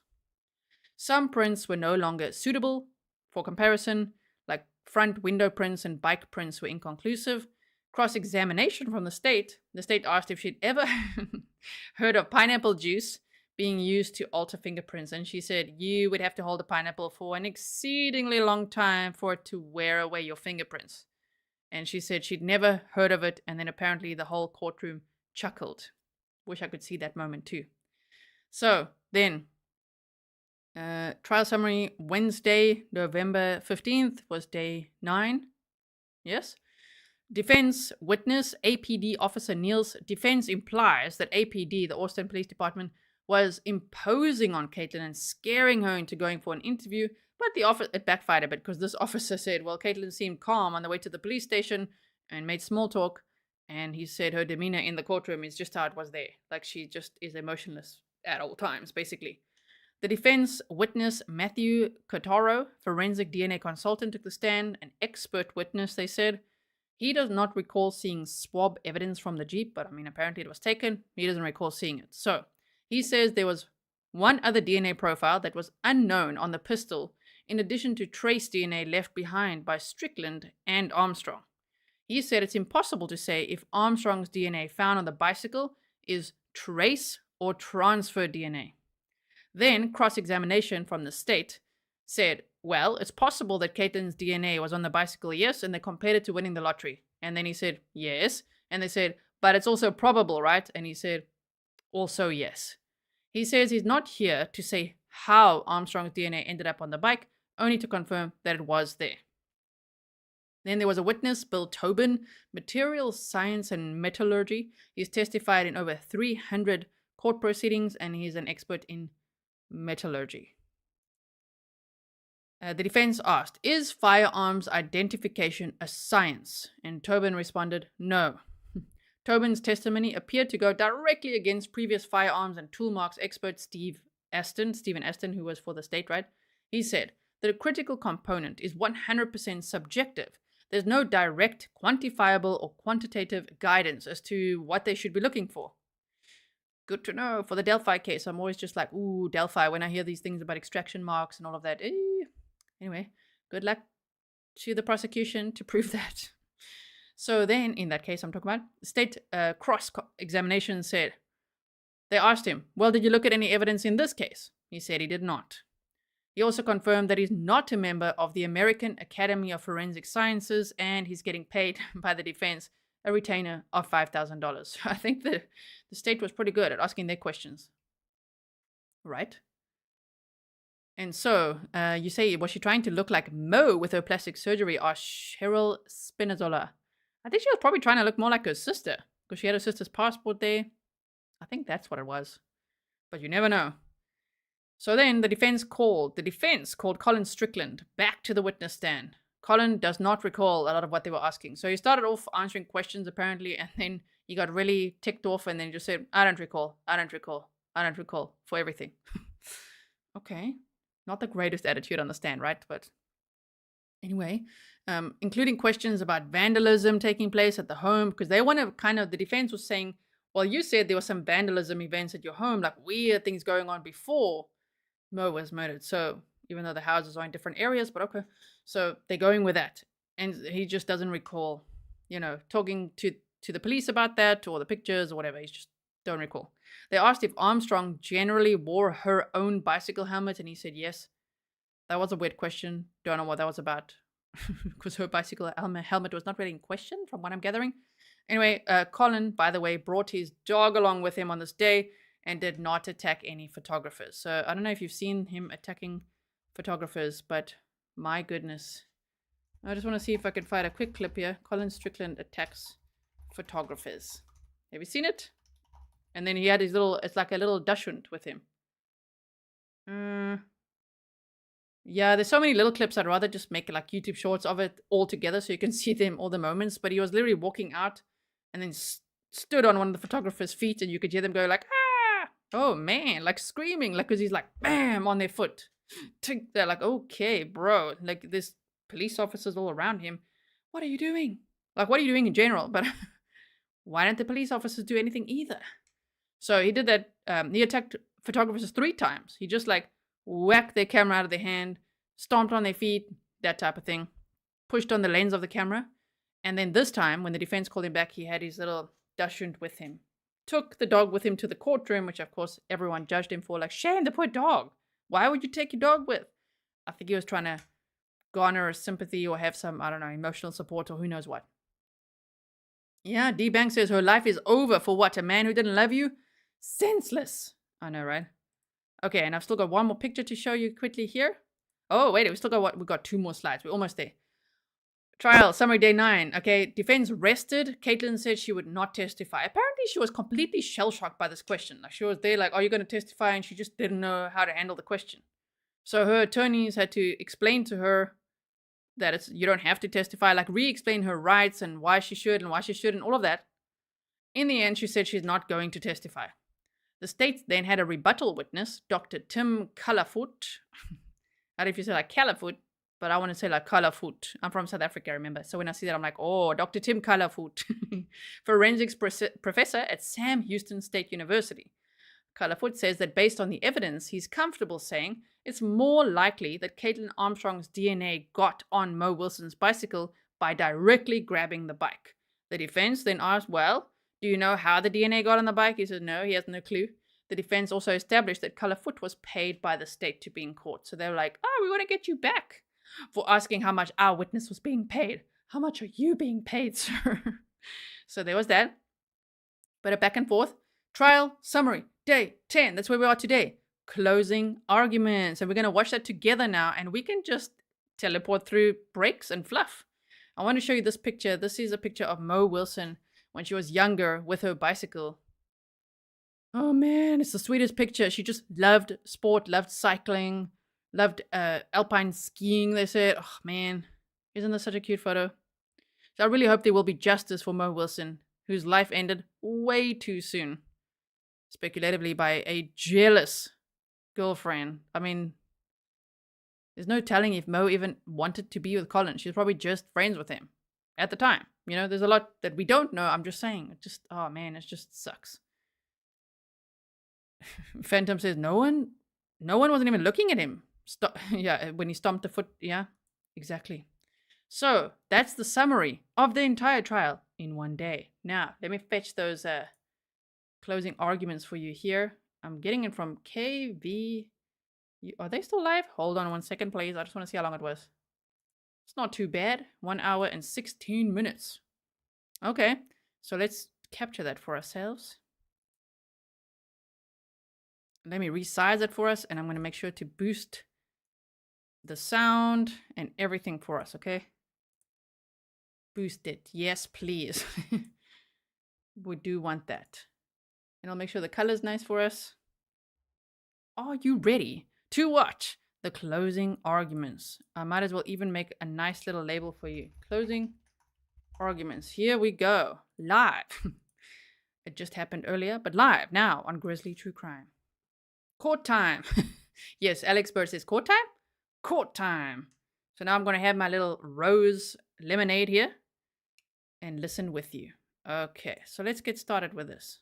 I'm choosing KVUE because there's no like logos or things distracting us from the presentation. Hopefully we can see it. If I need to boost the sound more, I will. Okay, so here we go. State closing arguments. Murder. These are the elements that we have to prove to you. That the defendant intentionally or knowingly caused the death of an individual or intends to cause serious bodily injury and commits an act clearly dangerous to human life that causes the death of an individual. Two ways to commit it. A person intentionally or knowingly caused the death of an individual. Intentionally. It gives you a death. Just doing a quick sound check. Is the sound good? It looks good on my side here from what I can see. I hope it's not too loud. I'll take the label away where I need to if we need to see something, okay? Kathleen says, I also want a rose lemonade. It's very nice. Definition. A person acts intentionally or with intent with respect to a result of her conduct when it is her conscious objective to cause the result. Or you can go on the second part, which is knowingly. A person acts knowingly or with knowledge with respect to a result of her conduct when she is aware that her conduct is reasonably certain to cause the result. It even defines an individual. Individual means a human being who is alive. It defines serious bodily injury. Bodily injury that causes a substantial risk of death or that causes death, serious permanent disfigurement, or protracted loss. And it even defines a firearm. A firearm means any device designed, made, or adapted to expel a projectile through a barrel by using the energy generated by an explosion or burning substance or any device readily convertible to that use. Just in case anyone's joining now and you're wondering, why are we allowed to see this and not the whole trial? That's what the judge decided. We can see opening statements, closing arguments, and the verdict. That's it. Okay, so finally we get to see this. Now, unanimity. What that means is this. You need to be unanimous that the defendant committed murder. You do not need to be unanimous on what theory you use if, for some reason, you don't have the same theory. Some can believe that it was intentional, some can believe that it's knowingly, and some can believe that she just committed an act clearly dangerous to human life. As long as you all believe that the defendant on May 11th caused the death of Anna Moriah Wilson. So, this is what the state has to prove, right here. On or about May 11th. I think we're getting a lot of evidence about what day it happened. In Travis County, Texas. We talked about from through the detective that this happened in Travis County.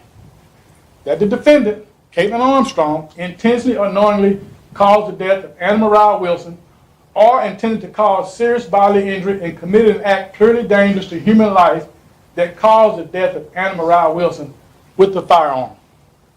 I believe the state has met that burden. I think we've proved all them elements, and I believe we have proved them beyond a reasonable doubt. So, if you remember, doing an opening statement, the defense showed you a little mountain we had to climb. I'll submit to you that pursuant to paragraph 12, through those 40 witnesses, we climbed this mountain. Never seen so much evidence in my life against one person. Now, the purpose of this is to relate to Steve Aston, the ballistics tool mark expert, who, by the way, testified that he's never had issue with proficiency tests. And they asked him 3 different times. So you never made a mistake? No. So you never made a mistake? No. So you never made a mistake? No. Now, if you allege he made a mistake, guess what? Pursuant to paragraph 12, no evidence that he made a mistake came from that witness chair. In fact, you heard 3 hours of testimony from Mr. Tobin. And at the end of 3.5 hours, he said, and I quote from Mr. Gonzalez, "No, I'm not here to contest his findings. That's 4 hours of our life we'll never get back." I said, not my words. It may be funny, but That's 4 hours of our life we'll never get back. Oh, man. those are his words. I'm not here to contest his finding or to say that it's not a match. Now, they asked Steve Aston several times, why did you not exclude all other guns in the world?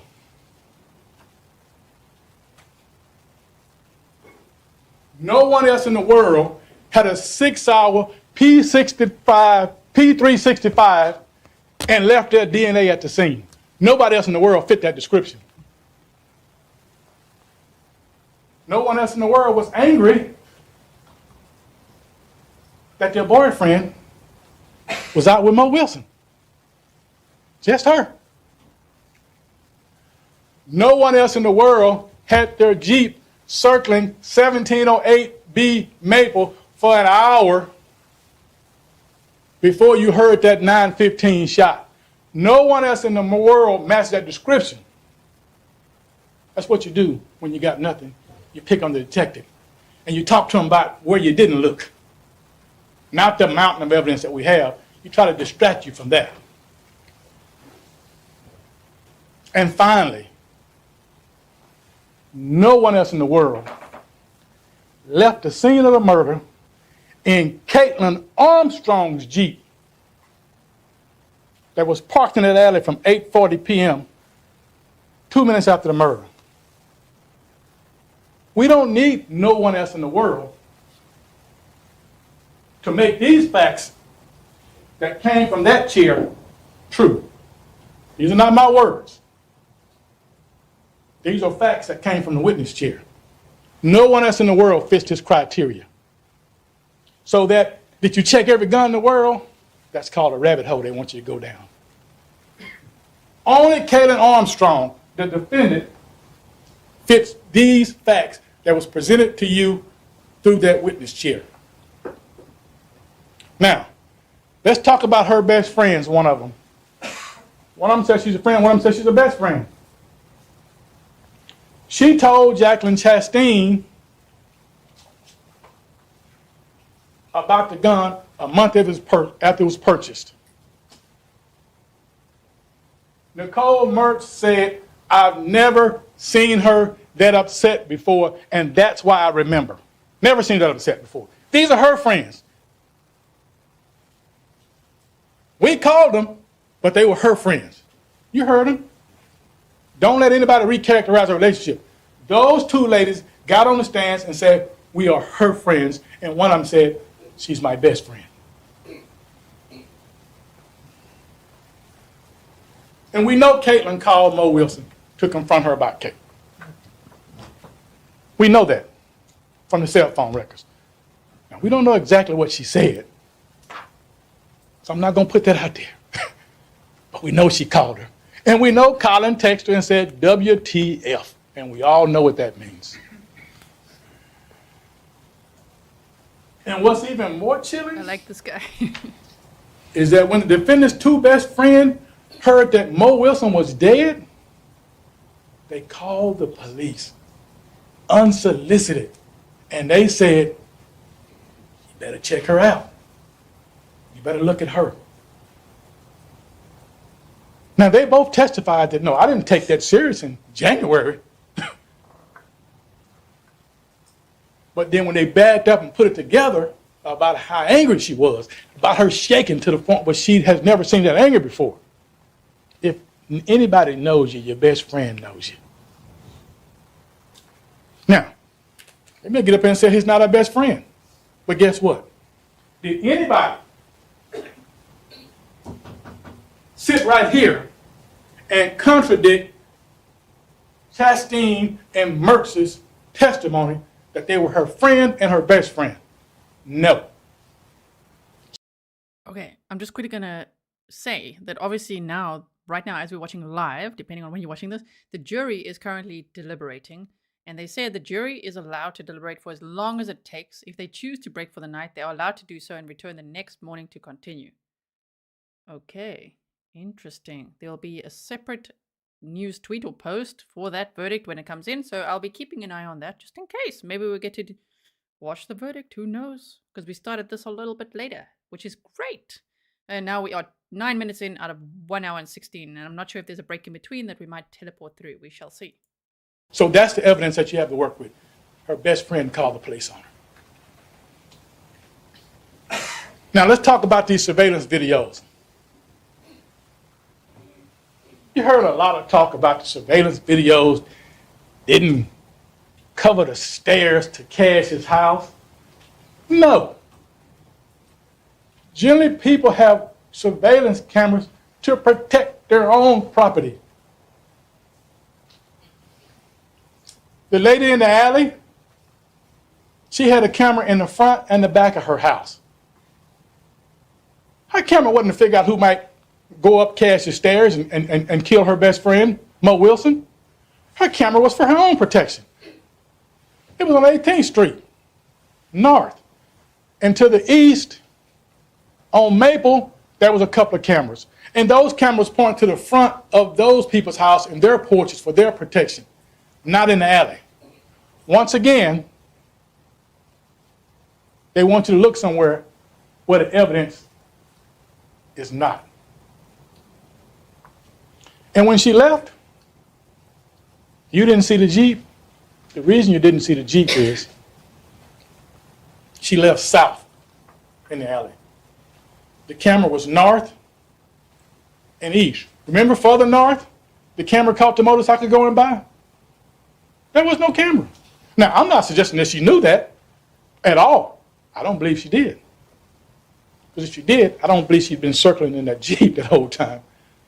But no, a camera didn't catch her leaving. The GPS, that Jeep put her there. Now, let's talk about this black Jeep.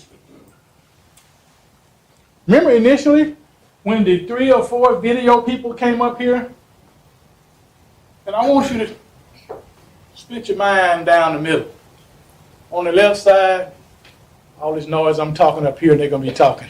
On the right side, I want you to think about section 12 of your charge and what came from this witness statement. Now, initially, when those video people came about, you remember the cross-examination?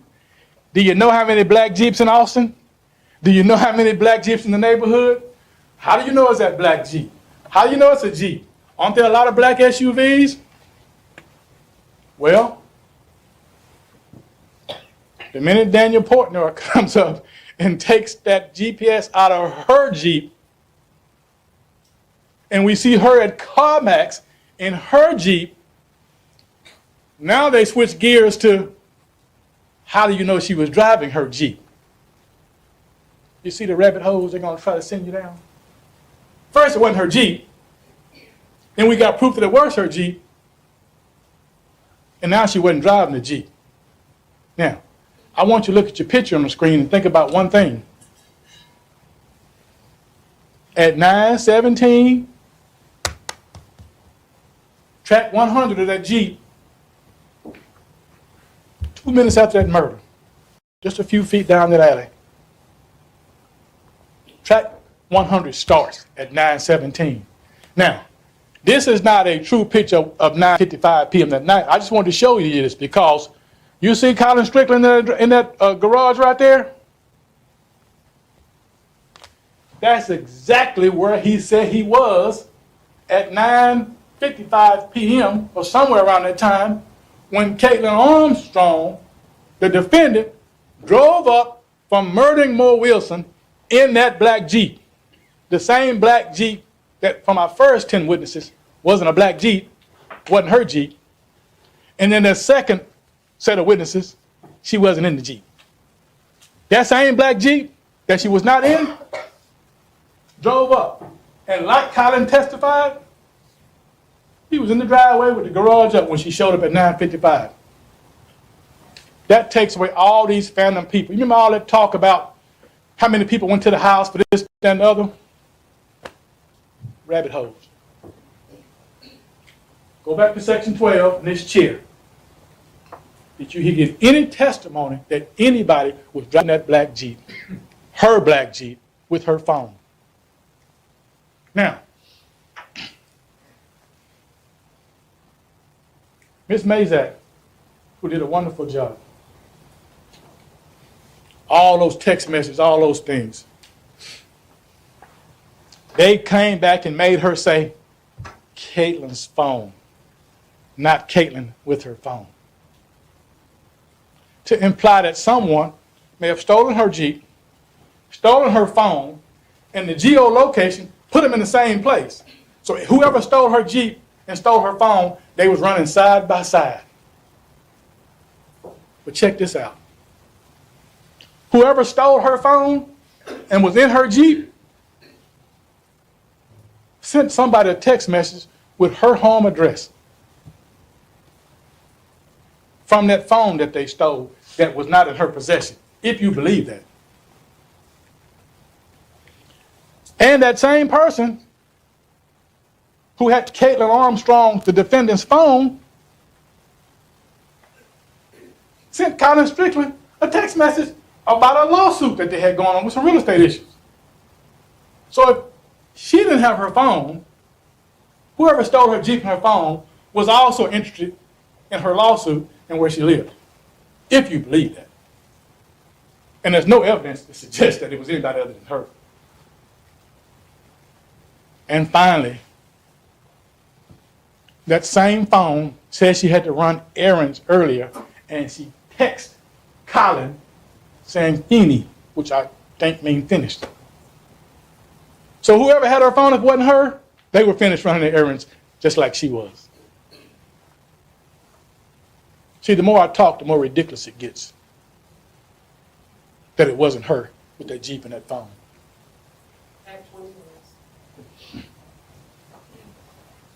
Now, they talked about Pam Mazak, that GPS, they asked her 3 or 4 times, is GPS more accurate than CDR data? She said yes. Now, remember when Portnoy was there, they kept talking about how GPS wasn't that accurate. 2 days later, Mazak get there. Now, GPS is more accurate than CDR, isn't it?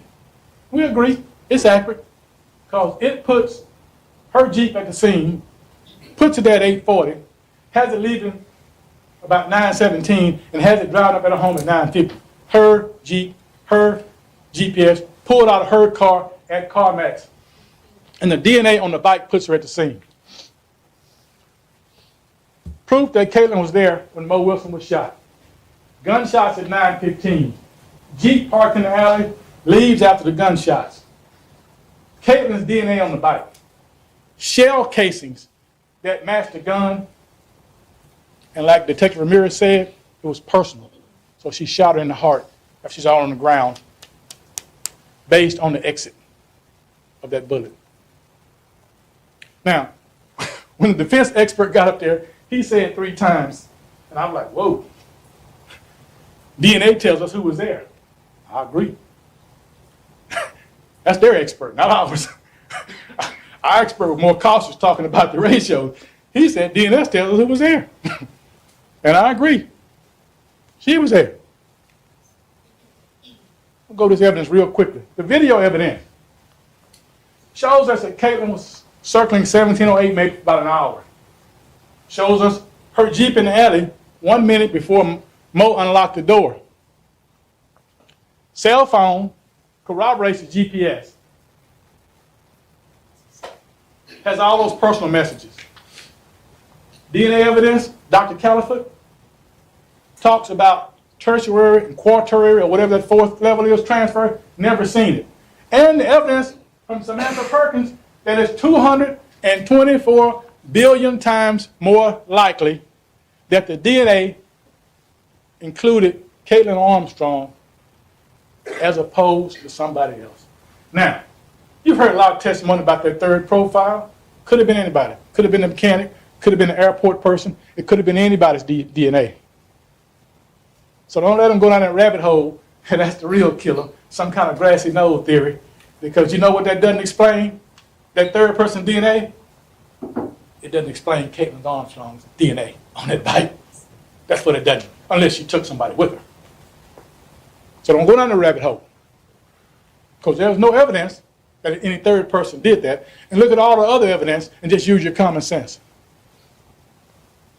Steve Aston, very confident that Kaitlin Armstrong's 6-hour P365 is the gun that killed Mo Wilson. And the GPS has us circling for an hour before, tracks her the whole time. Undisputed from the witness stand. I talked about this. You didn't see her exit route because she went. Map time, everyone. Also, Fairy Raven says, does anyone know if this is a death penalty case? No, apparently, if she is found guilty, she will get up to 99 years in prison. Went a different way than where the cameras was.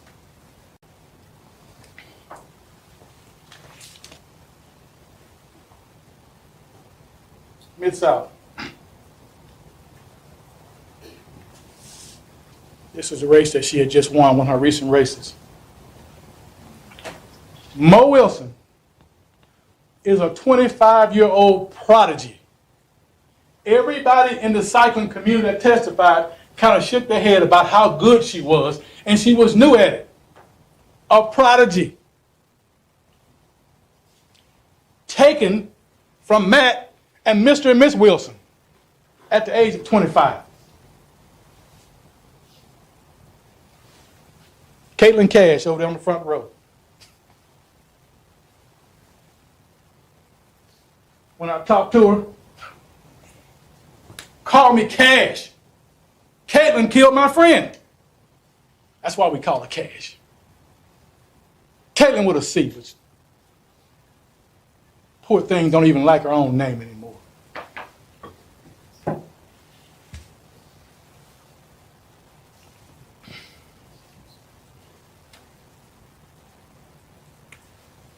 She pumped her friend's heart over 100 times. You heard it on the 911 call. For 10 minutes until the first responders got there. Not knowing she'd probably been dead for 45 minutes. Then she runs to Costa Rica, had plastic surgery, on the beach teaching yoga while the Wilsons are trying to pick up the pieces.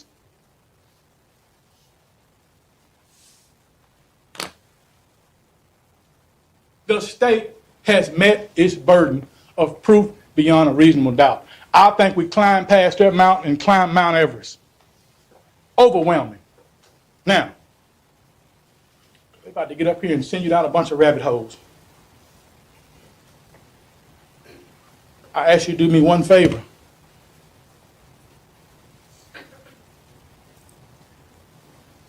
The tools of a prodigy. She's about to set the world on fire. So don't do me a favor. Do Mo Wilson a favor. And I got one last thing to say to you. Get your notepad. Write a line down the middle of it. If you don't have a notepad, use a notepad in your brain. And when they get up here, do something for me, but do it for Mo. When they say something and singing out a rabbit hole, write it on the left side.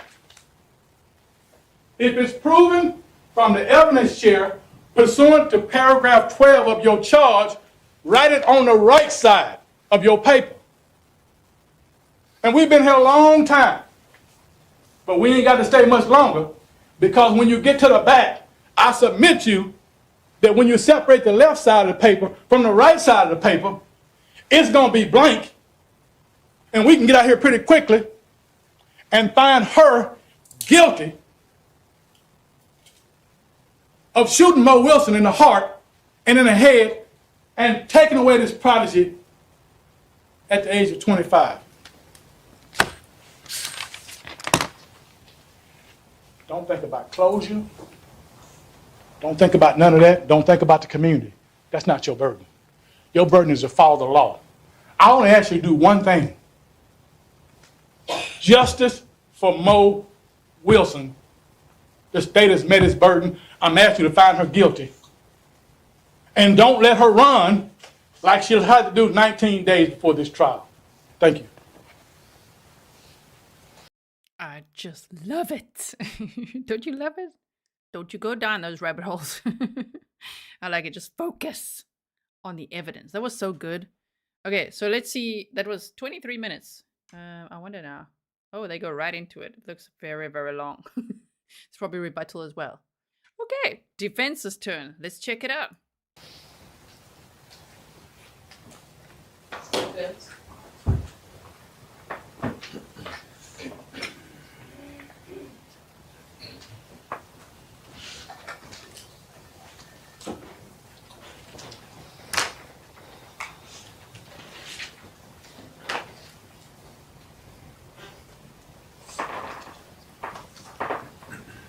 Morning, folks.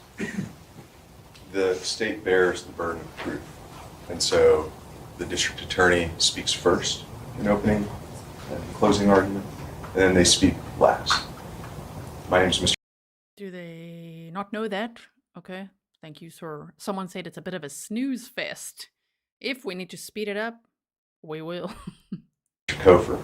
It's been a privilege to represent Kaitlin Armstrong. I'll visit with you a little bit, and then my colleague, Mr. Puryear, will visit with you. When we sit down, Mr. Gonzalez will have the opportunity to speak with you. 1 year, 4 months, and 12 days. That is how long Kaitlin Armstrong has asserted her innocence. And from day one, she asked for this trial. She asked for you to hear this case.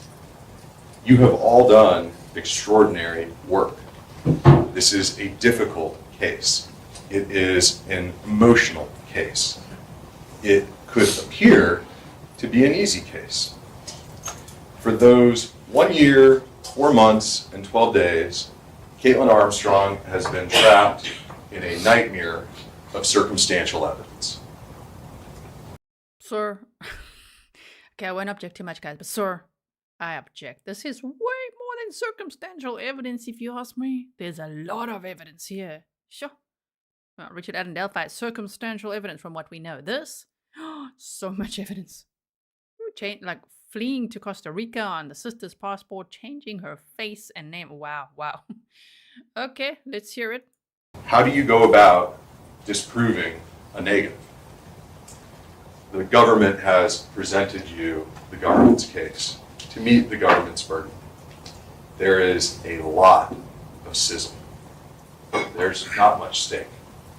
It's a case based on assumptions, it's based on confirmation bias, and a lack of direct evidence. Let us talk about the case against Kaitlin Armstrong. It starts with jealousy. Jealousy is suspicion of someone's unfaithfulness in a relationship. And jealousy is a type of insecurity.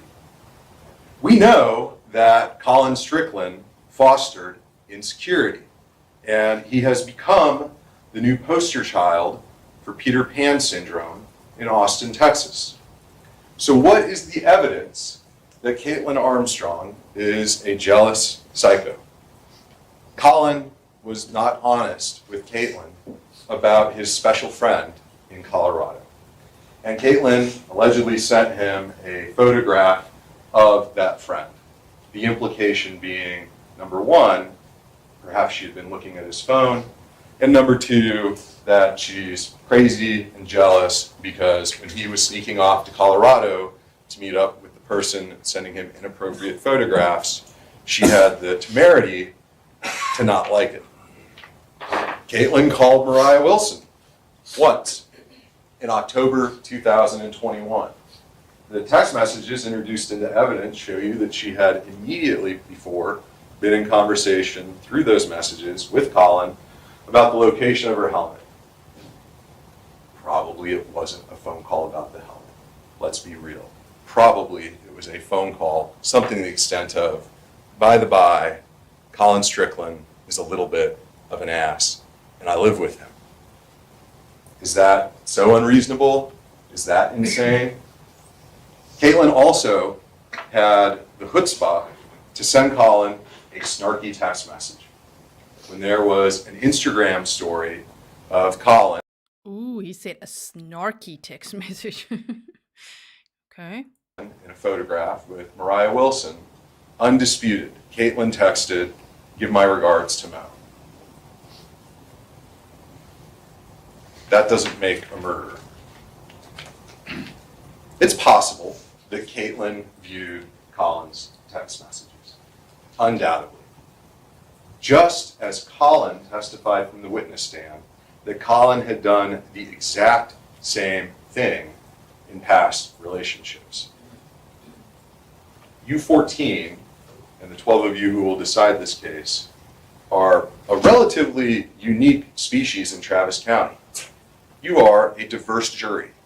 You are a diverse jury of age, of gender, of experiences, and of race. That is uncommon in this county. I want you to bring that diversity of life experience into your deliberations.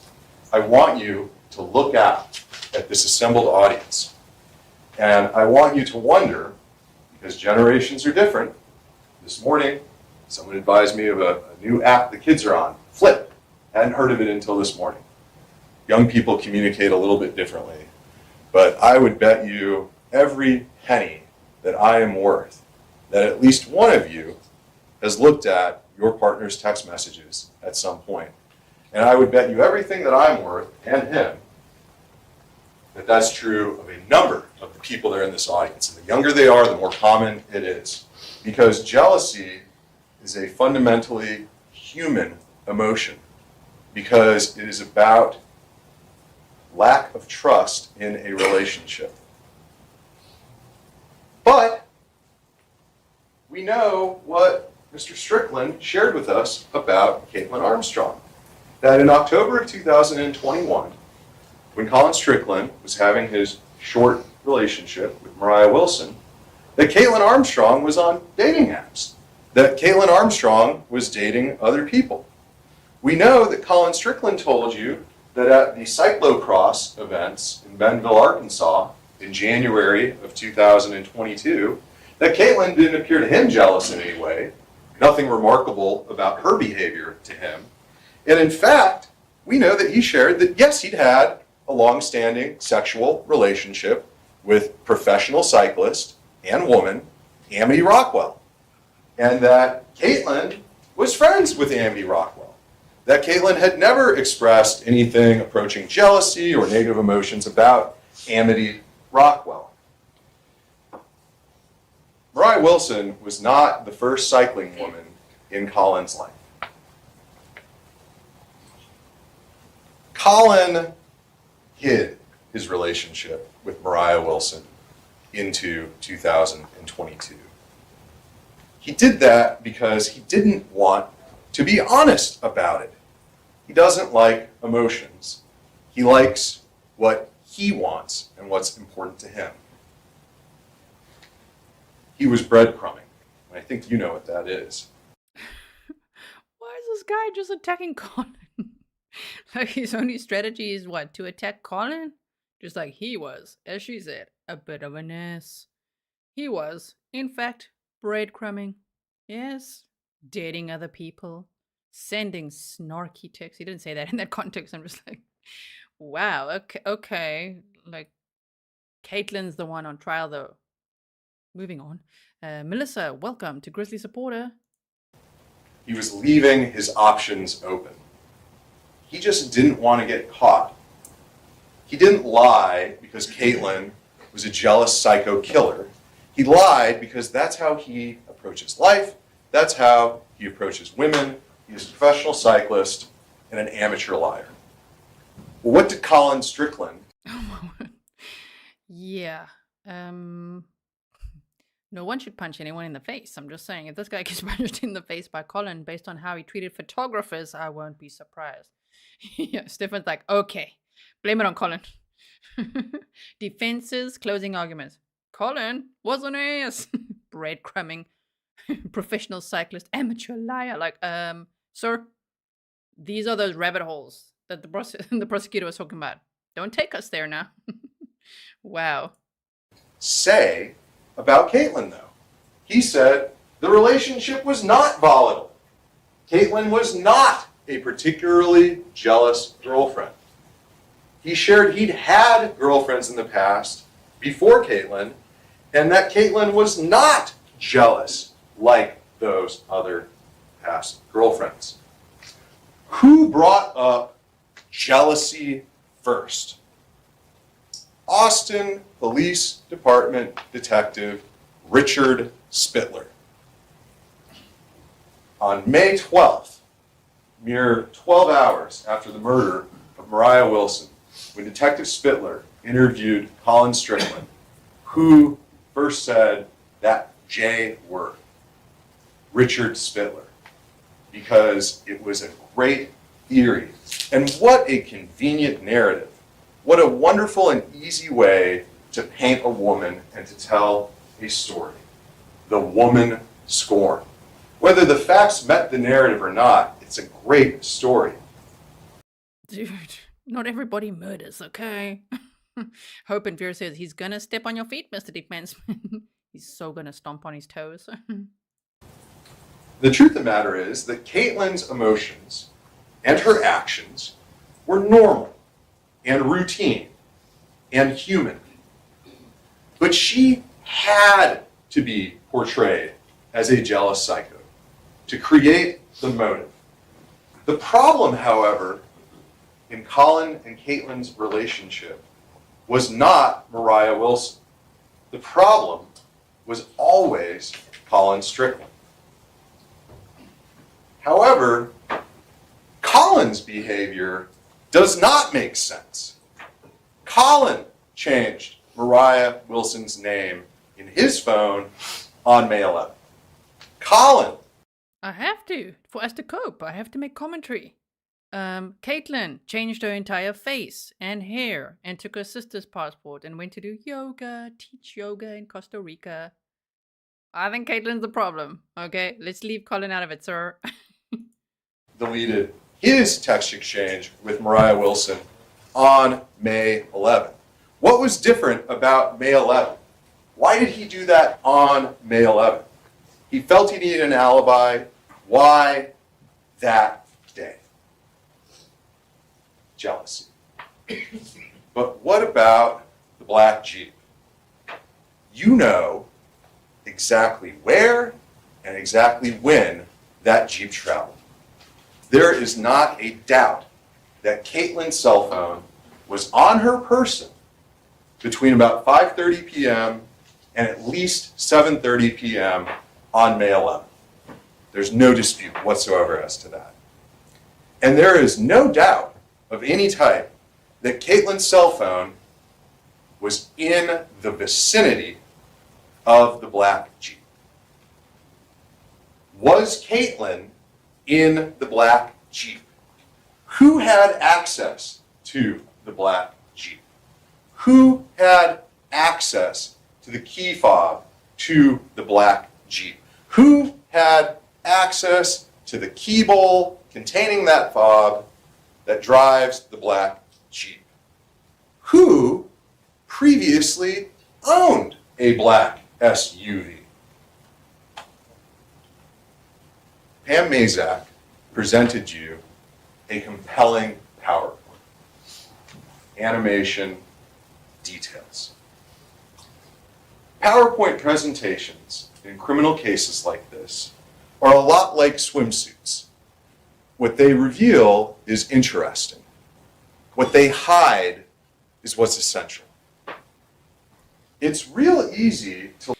Oh, sir, don't ever say that about presentations again. Listen here, don't insult the bullet points. Wow. What? look at the animation that Pam Mazak provided you and see dot, dot, dot, dot, call, detail, record, timestamp, dot, dot, dot, dot. And then to see infotainment, track log, dot, dot, dot. And if you don't review the data, if you take it on the word of a PowerPoint animation, it's really easy to look at it and go, the phone was in the car and it was riding together. There is a very, very good reason that you were shown a PowerPoint and that you were not presented the data. When you... Oh, so we were shown a PowerPoint, like the swimsuits, not the essentials. He wanted the essentials shown. Weird analogy. Okay, closing arguments. Okay, sure. return to the room back there to deliberate. Ask for the PowerPoint. Ask for the actual data. The problem isn't the data in your heads. The problem is the presentation of it. Because what you'll see, if you actually look at the data, is that you were left with an impression that is not true. Look at the timestamp on the call detail records compared to the infotainment. And you're going to see a lag. And sometimes you'll see an advancement. And what you'll see is that while it is undisputed that the phone was in the vicinity of the black Jeep, you'll see that there is zero conclusive evidence that phone actually was in the black Jeep. What you will see, though, is some really peculiar movement of the black Jeep. Peculiar movement that Pam Mazak completely skipped over. But, sir, we saw some really peculiar movement of your client when she went to Costa Rica with her yoga mat. She was also doing peculiar movements there for someone who practices yoga but is alleged to have murdered someone. And we also saw some peculiar movements when she tried to escape like 2 weeks before her trial. You know, trying to jump a fence in her stripy prison or jail pants. Okay, then. When that vehicle is heading northbound on Lamar and stops near an area called Spa 7, where maybe somebody had an appointment, or maybe not, you're going to see some very strange movement of the data within a parking garage. And you might wonder why that car may have gone up and down inside a parking garage, and why when the car is moving inside a parking garage, the phone is not in that parking garage. The phone is inside of a building.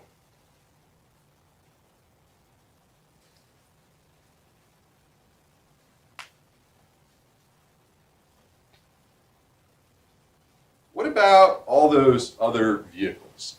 What about Colin's mom's car? What about the Mercedes? What about the trucks? What about the half dozen odd vehicles? Did Kaitlin Armstrong have access to vehicles that weren't the black Jeep? Absolutely. Did she drive vehicles that weren't the black Jeep? Absolutely. But wait, Rick Cofer. Colin said, I saw her get out of the black Jeep. But that's not what he said. The first time he testified in front of you, a few weeks ago, it was a Friday, he said that's what I believe. He was real hesitant. He wasn't rock solid. Then he had a weekend to think. And he came back and he continued to testify in front of you on Monday. And somehow his memory and recollection of every detail in this case had become fuzzier between Friday and Monday over the weekend, except for his opinion about seeing Kaitlin come out of a black Jeep. And when he sat on the witness stand and testified yesterday, I know we could speed it up, but I'm quite enjoying this. It's just so classic at this speed. It's just much better to listen for the effect at this speed. Day, somehow all of his recollections had become even fuzzier still, except that he claimed he saw Kaitlin Armstrong come out of a black Jeep. How amazing that the one fact that he seemed to remember with greater clarity over time was the single fact that drew attention away from him and pointed the finger at Kaitlin Armstrong. We're to believe this, that that's what he said, that that's what he actually saw. From Colin. Colin, with his marked lack of interest in Kaitlin's life. Colin, who on May 12th said that Kaitlin had arrived home mere moments after he texted her at 9:21 p.m., 6 minutes after the killing of Moriah Wilson. Colin, who couldn't recall a single detail about Kaitlin's behavior that night, that does not make sense. And Colin may have had other reasons for saying what he did. Remember, Richard Spittler did not believe that Colin was truthful and forthcoming. What about those guns? Colin bought those guns. Colin told her to train with the gun. And she did. Once. And she was totally normal. I asked the witness, Jill, did Kaitlin seem all murdery? No. Now the prosecution led with a video of her at the gun range. Raise your hand in the audience if you've ever been to a gun range or ever held a firearm. Did you kill anyone? It's emotional, it's compelling, but that's a rabbit hole. That No, sir, no. Stephanie Lingenfelter, thank you so much for your $10 super sticker. Sure. That's a smokescreen. But what's peculiar is that Colin sat up here on the witness stand and said, oh yeah, no, that cable lock for the gun, yeah, that was mine. I have no idea where the second cable lock came from. He had no problem admitting that he owned a cable lock before buying guns. He had no problem admitting that he owned a red cable lock on a Smith & Wesson, which appears unaffiliated with this case. But when confronted with the evidence, I have no idea where this black cable lock on the black Sig Sauer came from. And when we invited him to come and demonstrate to you, to stand here, to show you how a cable lock works, suddenly Colin Strickland, engineering degree, Colin Strickland repairs and sells Spartan motorhome trailers. Colin Strickland, the mechanically sophisticated man. Oh, that was his business. I forgot about that. We've looked at interviews of him before. Yes, okay. Suddenly, he has 10 thumbs, and I don't know how this works. Bullshit. He wasn't straight with you. He knew exactly what that cable lock was, and he knows exactly how it works. And the reason that he was blowing smoke to you is because he did not want you to see that the usage of a cable lock is no easy feat. To rack the slide, to eject the magazine, to then replace it. And so Colin wanted to leave you with the impression, oh, I don't know, the black, I have no idea. The thing from the murder, I don't know. And yet somehow Kaitlin Armstrong, who appears at best, had in her life held a gun one time, somehow knew to use, to remove and then reattach a cable lock. When you heard from Jill from the witness stand, Kaitlin didn't have any experience with that. When they went to the gun range at Colin's direction, there was no cable lock. How did the cable lock get on the gun? Colin says he didn't do it. We know Kaitlin didn't do it because Jill said so. That does not make sense. It does. But okay, Sichuni says, bullshit. Is that what he just said? And there's a lot of, is that what he just said? He just said, murdery. He said the stuff from the murder. He said blowing smoke. Oh my goodness, this guy. Yes, this is unfortunately quite entertaining. It's not supposed to be. It's supposed to be very serious, but it's like, oh my word, what are we watching here? But Rick, what about the DNA, Rick? Kaitlin cannot be excluded as a potential. Damn, he talks about himself in third person over here.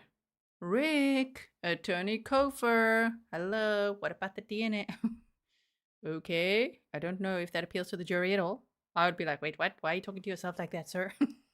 Sylvia, thank you so much. I really, really appreciate it. Okay. Potential contributor to a DNA swab for Moriah Wilson's bike. Period. Full stop. A swab from the handlebars and from the seat of that bike. I am no DNA expert. None of y'all are either. We heard from several of them. I don't know. I know that there's transfer DNA. I know that there can be lab contamination. I know that there was a lot of conversation about helmets and who wore what helmet and when they wore it, and if we know who wore the helmet when and this and that, or did Colin put on a black motorcycle jacket as he discussed with Richard Spittler on the way from Kaitlin Cash's apartment to Deep Eddy and Poolberger? Would that black jacket have his DNA, and then if Moriah would with Kaitlin and the, I don't know, you will make of that what you will. But the upshot is this: there are two realities. Schrodinger's cat.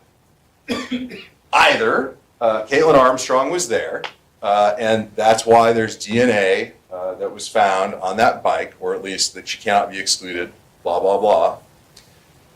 Or a person wearing gloves had their hands on a driving steering wheel that had Kaitlin's DNA.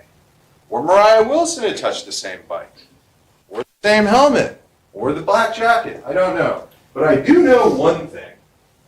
Every person that handled this bike handled it in the same way. It was arm day at the gym this morning, and this is still really easy because this is how. Oh my word. He's like, it was arm day at the gym this morning. Rick, I'd like to add. Okay, so it was arm day at the gym this morning, and this is still really easy. Look at my thunder biceps picking this up. Easy. Colin, though, what an ass. You might as well just say that. Wow. How you pick up this bike. But what the government and the police would like you to believe is that after a brutal slaying, that the way, and see how this tire is arranged, that the way then, Kaitlin Armstrong would have, I guess, wanted to hold the bike like this. That does not make sense. Everyone held it this way. And what's astounding, and this is what you heard from the APD expert. It's not even astounding. Like, there was DNA of Kaitlin's apparently on the seat, which means she probably put her butt on it. She probably cycled it quickly and then chucked it in the bamboo forest. Wow. Right here, on this portion of the bike frame, this was the area not swabbed for DNA. Why not? It was more appropriate for latent prints. Could you have swabbed for DNA? Absolutely. Why didn't you? It was more appropriate for latent prints. Well, now it's covered in your print, sir. No DNA here, but why would anyone?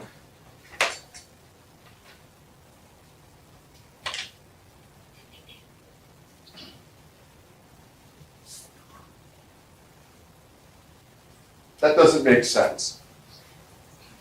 But what about the missing DNA analysis?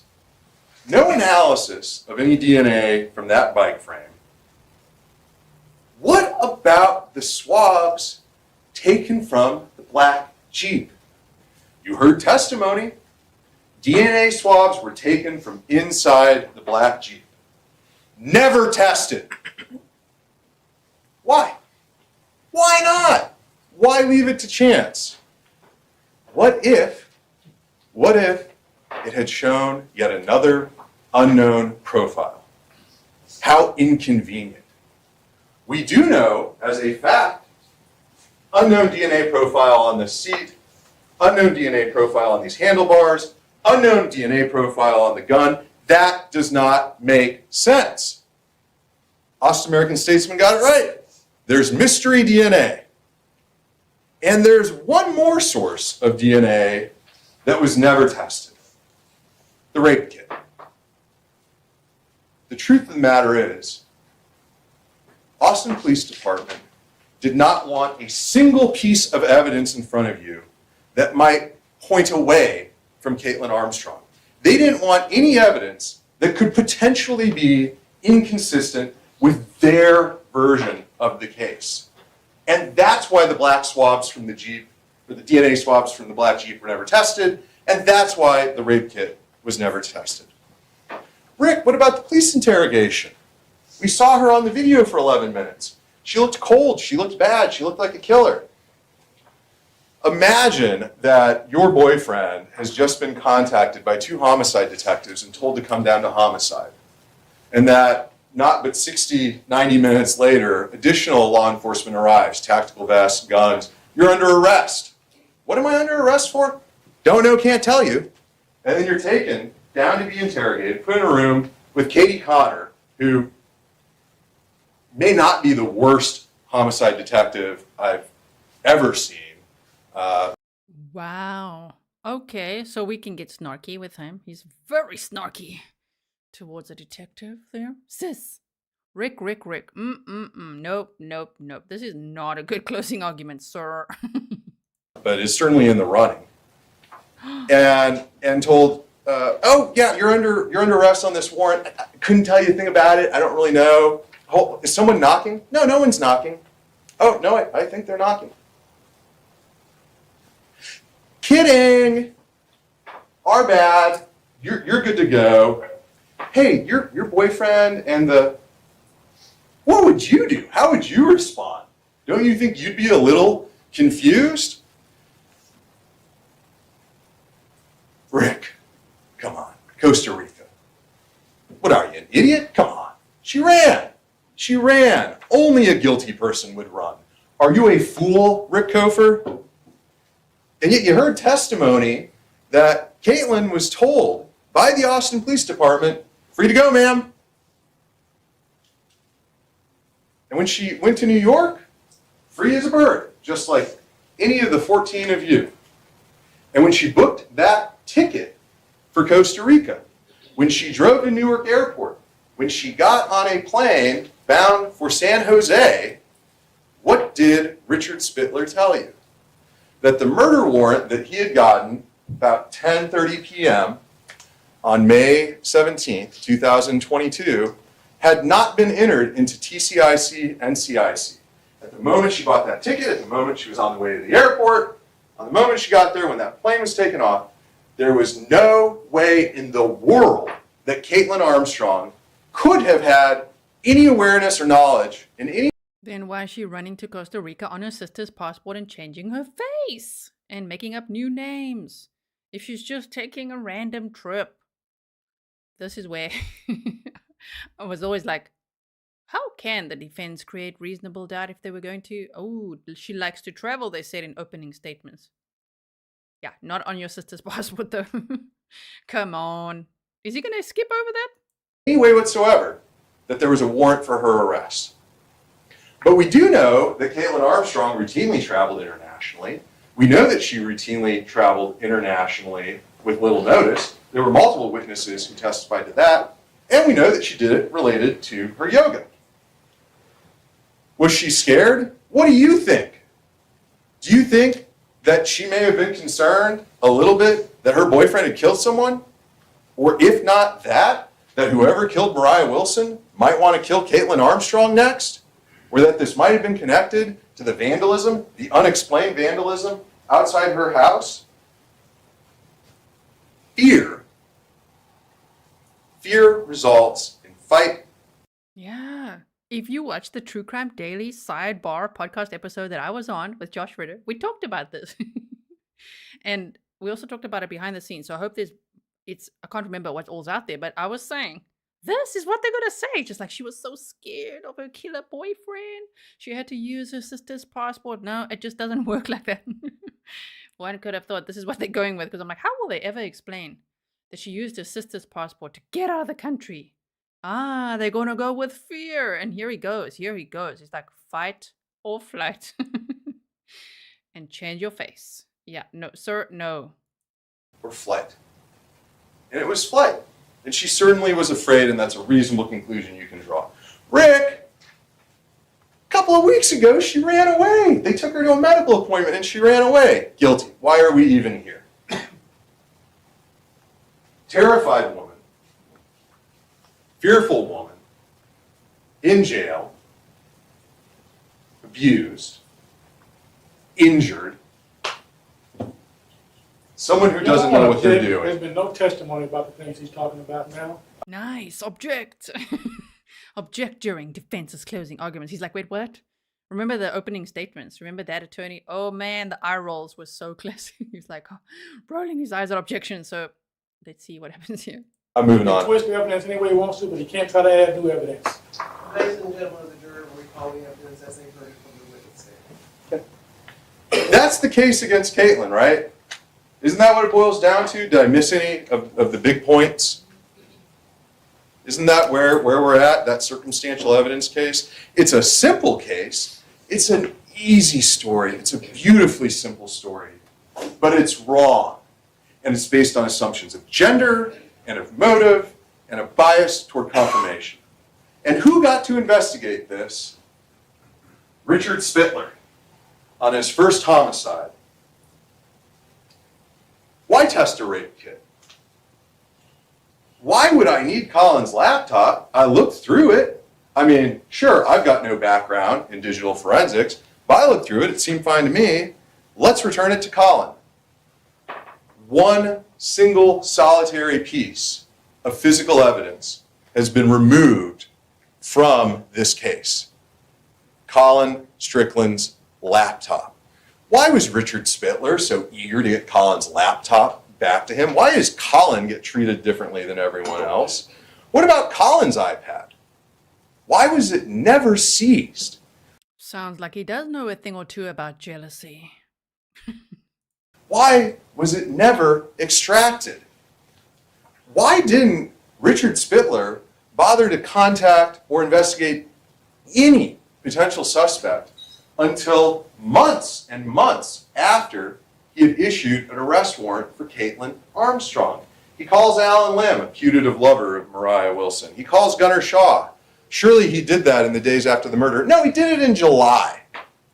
And he did it, as he said, because he doesn't know what the defense is going to pull. Guess what? Alan Lim didn't kill Moriah Wilson. Gunnar Shaw didn't kill Moriah Wilson. Did Richard Spittler know that on May 17th? Nope. He didn't even know their names. That was the level of his investigation. D-Bank says, but really, what other defense could he use? I've been thinking about it too. I don't know. If anyone, what do you think? What other defense could he use? It's a pretty tough one with this, because she fled to Costa Rica, got plastic surgery, went on her sister's passport, and then tried to flee again, like tried to escape just weeks before her trial started. Oh, no. This is very, very bad for his client. Investigation. The vandalism, the video that you saw yesterday, where Richard Spittler is energetically taking notes, what happened to those notes? Where Colin Strickland is showing the photographs of that vandalism, what happened to those photographs? Richard Spittler thought so little of it that he violated Texas law, that he refused to provide this district attorney's office that report. He refused to conduct a single scintilla of investigation. Why? That didn't really fit the narrative, did it? So why look into it? Why would it matter? He didn't test the DNA from the black Jeep, but he did go and get an arrest warrant based on hearsay and innuendo and anonymous phone calls. He didn't even bother to watch the 11-minute interview of Kaitlin and Katie Connor. He claimed that there was a NIBIN investigative lead when there was none. But we know one thing, he testified he knew Colin from before.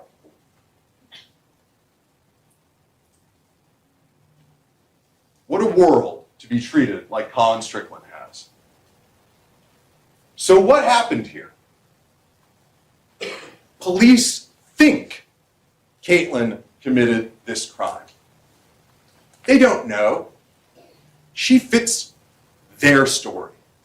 She fits the story they created. A spurned, jealous lover. That story is so easy. That story is so easy to tell because it ties into a framework of paper. It's also quite common, and there's a lot of patterns, and it happens a lot, and your client's not the only one on trial for this type of thing. You know, it's not from the movies, it's literally true crime, many cases, just like this. Patriarchy and misogyny that is rooted in American culture. Humans want to know answers. We don't want a mystery. That's part of why wrongful convictions occur. Michael Morton, Greg Kelly, what exonerated them? DNA. So if Kaitlin Armstrong did not kill Moriah Wilson, who did? I don't know. What a terrible answer. A much better... He's going to be like, come on, Rick. He's going to talk to himself again now. I think he's practiced this in the mirror. Rick. Who? If not Kaitlin, then who? I don't know. Terrible answer, but I don't know. Anybody else? Those vandals out there, you know. Better lawyer than me, Bill Fitzgerald, was asked that same question in the Michael Morton trial. If Michael didn't kill Christine Morton, who did? His answer, I don't know. And the reason that answer is so unsatisfying to you is because we as humans demand closure. We demand explanation. A mystery ruins it. And someone had to sit in 30 years in prison before the real killer of Christine Morton was found, and then that chapter was closed. But we do know a few things. We know what Colin Strickland actually said, that he considered Kaitlin to be an incredibly kind, caring, and sweet person, that Kaitlin had only shown absolute above and beyond examples of human compassion and thoughtfulness and care and going far out of her way to help others. Colin said, Kaitlin is a mild and gentle person. Colin said, Kaitlin is not a particularly needy person. Colin said he could not imagine Kaitlin hurting anyone. Kaitlin had never done anything violent in her life, according to Colin Strickland. Kaitlin had never been violent, says Colin. But you said your whole case before this was that he is a professional cyclist and amateur liar. So that must be a lie too then. If he thought that she's not capable of it, obviously that's a lie. She is. You know what I mean? Shame. You can use his own arguments against him now. How did Colin sum her up? Kaitlin was a softie. So what happened? Anyone could have entered that unlocked apartment. Why was it unlocked? Moriah Wilson locked the door to Kaitlin Cash's apartment when she left to go out with Colin. She knew how to lock it. She did not lock the door when she returned. Was she expecting Colin to come back? Was she expecting someone else? We will never know. Detective Spittler, Detective Connor, the Austin Police Department flubbed this case. But I guarantee you one thing. If you convict Kaitlin Armstrong... Guarantee. Absolutely, but not guarantee, okay? Guarantee. and she's eventually exonerated, you'll know right now the basis of it. Yeah, Untested that kind of pressure on the jury. DNA. That is inappropriate argument. Stop signing the objection. That is inappropriate argument to the jury. To somehow imply that they might make a mistake and come back to harm. That is improper to put that kind of pressure on them. Any response to that? I have no further argument. The objection sustained, the juror will disregard that remark, counsel. Mr. Puryear will join you now.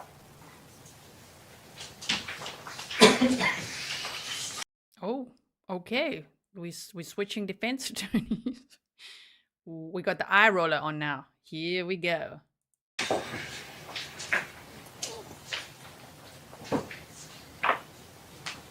I don't know.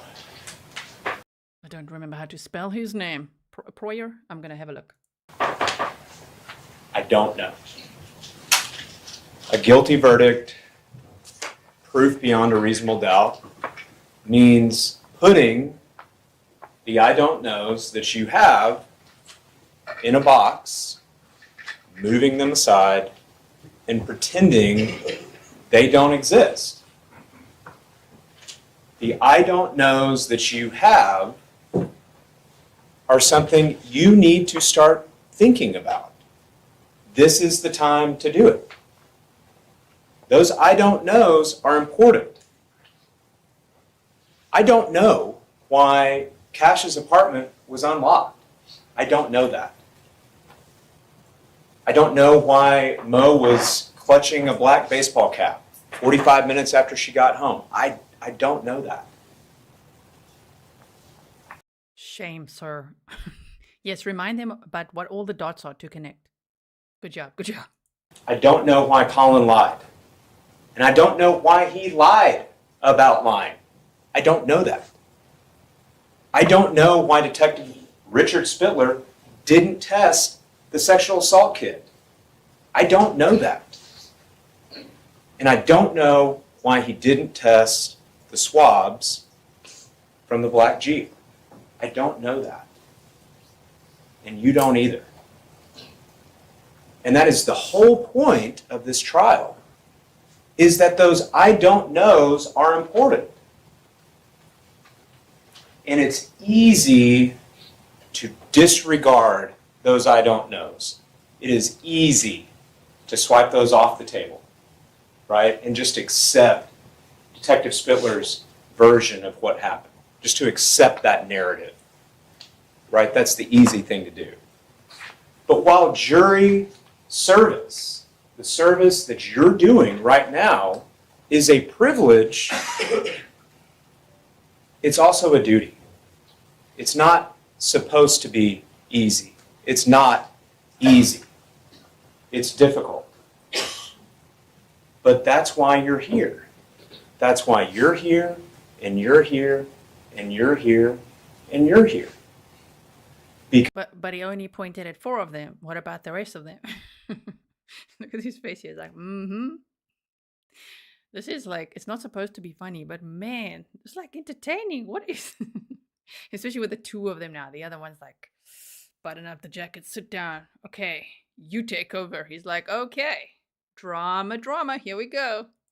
Because way back, weeks ago, when we were talking in jury selection, we observed you to be thinkers. We observed you to be gripped with the courage to ask the tough questions. We observed you to be willing to set aside your basic assumptions about what it means to be accused of a criminal offense. That's why you're here. And it's not easy. It is difficult to ask those tough questions. That is difficult. To address those I don't knows. That is difficult. But that is why you're here. Let's talk about DNA. You heard from at least 3 experts about DNA, and you heard a lot of different perspectives about what DNA is, what it means. But one thing that they all agreed on is this. DNA means that a clump of cells was found in the exact spot that they were collected from. That is what DNA means. And we have a tendency to mythologize DNA, right? From what we see on TV, from what we see in the movies. We have a tendency to mythologize it, to put it on a pedestal as meaning something that it doesn't. DNA is an artifact, just plain and simple. Now, I think what you've seen, despite what Dr. Calfett told you yesterday in court, is that it doesn't confer a crystal ball on anyone. It doesn't confer on anyone a time machine, the ability to go back in time, like a Christmas story, to revisit things that happened from an observer standpoint and be able to create a A Christmas story. Oh, okay. narrative from it. It is not By the way, if you're wondering how much longer, look there, 104 out of 116.57. And there might be, a rebuttal, so let's see. scientifically defensible. It's just not.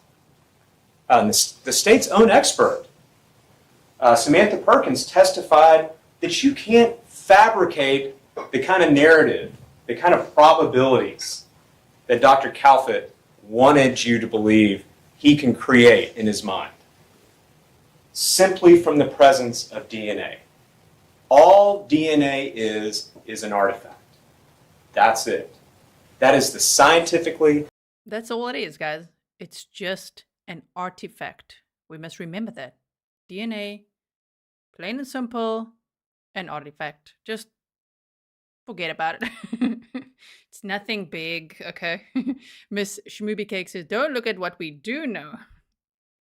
Look at what we don't know. And we don't know. There's a lot of I don't know, huh? Sure.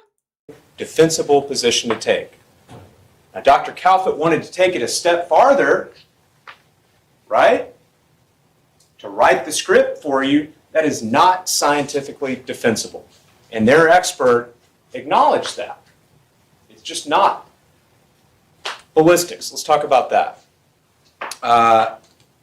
Now, I think, despite the length of the testimony, Steve Aston and Bill Tobin, I think, agree on a lot of things. There's a lot of overlap in the position that they take. Now, Bill didn't get up here and tell you that it's junk science, that it's ridiculous, that it's preposterous, and bring a bunch of conspiracy theories to you. No, he didn't take that position at all. In fact, he worked at the FBI. He worked side by side with those examiners for more than 20 years. He wasn't here to tell you that it's just junk science, that it's completely unbelievable. Quite the opposite.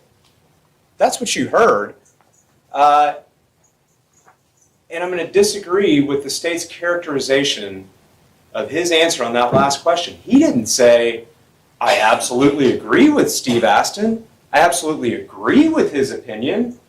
Sure, 4 hours wasted.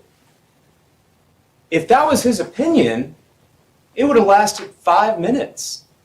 That wasn't his opinion, and you're smart enough to recognize that. His opinion was, Steve Aston is entitled to his opinion. He's entitled to tell you what he thinks it is. He doesn't agree with it. But it's a subjective science. It differs from person to person. Of course he's entitled to his opinion. Every firearms examiner has their own opinion. It is subjective. That's the whole point. That was the whole point of his testimony. He didn't doubt Mr. Aston's ability to make very experienced observations about tiny lines that may be present on shell casings, on bullets, on projectiles.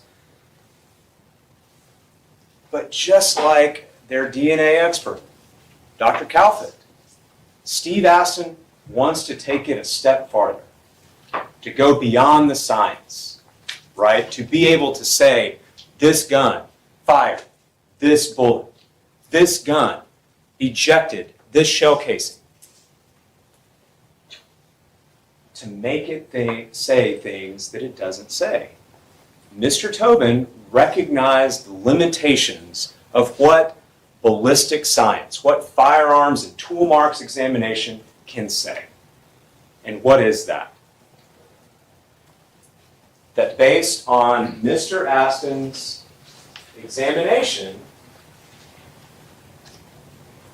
it is consistent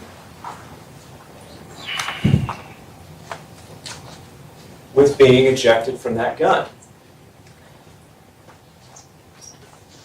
That it was possibly the source of the fired cartridge casings. Possibly.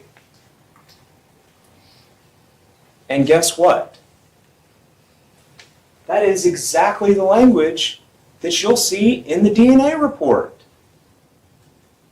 That it can't be excluded. That it is possibly the source of those shell casings. That it's possibly the source of those projectiles. Now, Mr. Aston wants to take it a step farther and say, this is it! We got it! That is not scientifically defensible. Now, I know what you're going to say.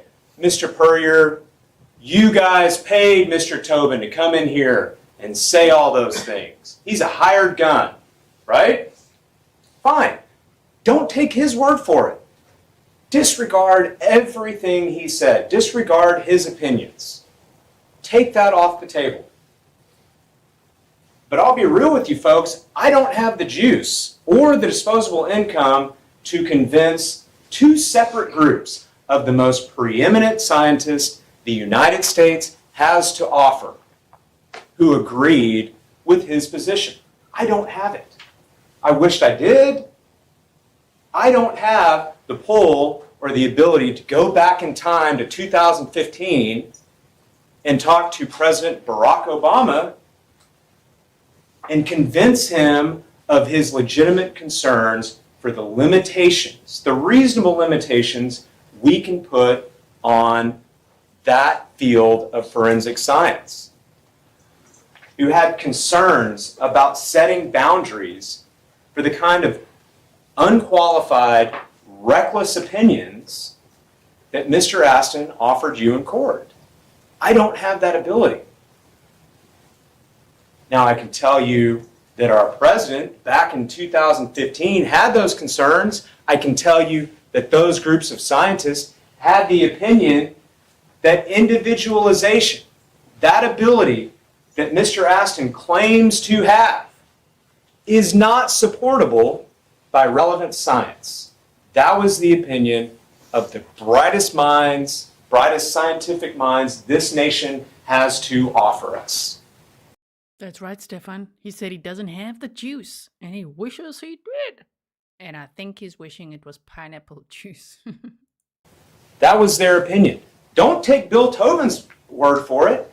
Look at the font he chose. Fancy font. He's like, I'm going to make this a nice font for them. Here we go. But you can trust that group. Now, he has a job. Steve Aston has a job because he claims he has that ability to come in here to court and say, this gun fired these bullets, right? That's why he has a job. There's not a detective or a DA's office in Texas that has any value for an examiner that's going to come in and say, this gun is consistent with a production lot of 2,000 other guns that could be the source of those bullets and casings. Not a one, right? His testimony is consistent with keeping his job.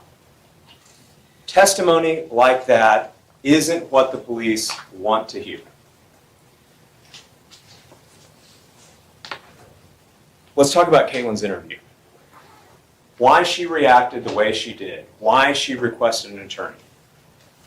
How much trust would Kaitlin have in the competence or professionalism of the Austin Police Department after that experience on May 12th?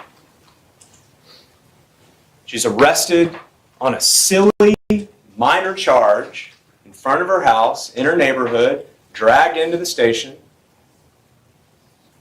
Then she's escorted into a room, and she's told, we need to read you your rights. This is a very important situation. She's never read her rights. And then they come in and say, oops, sorry. No warrant, just kidding. But hey, stick around for a few minutes. And then they come back later on and say, oops, we goofed again. Turns out you do have a warrant. How much trust would you have in their competence? Put yourself in her situation. If that's me in that room, I'm looking around for game show cameras. Is this a joke? No, but that's what we're doing right now. Is this like a game show? Or I see from the Law and Crime stream, there was more after this. So we're going to look at that after. Okay, I don't know what on earth else happened, but we're going to look at it. This can't be real.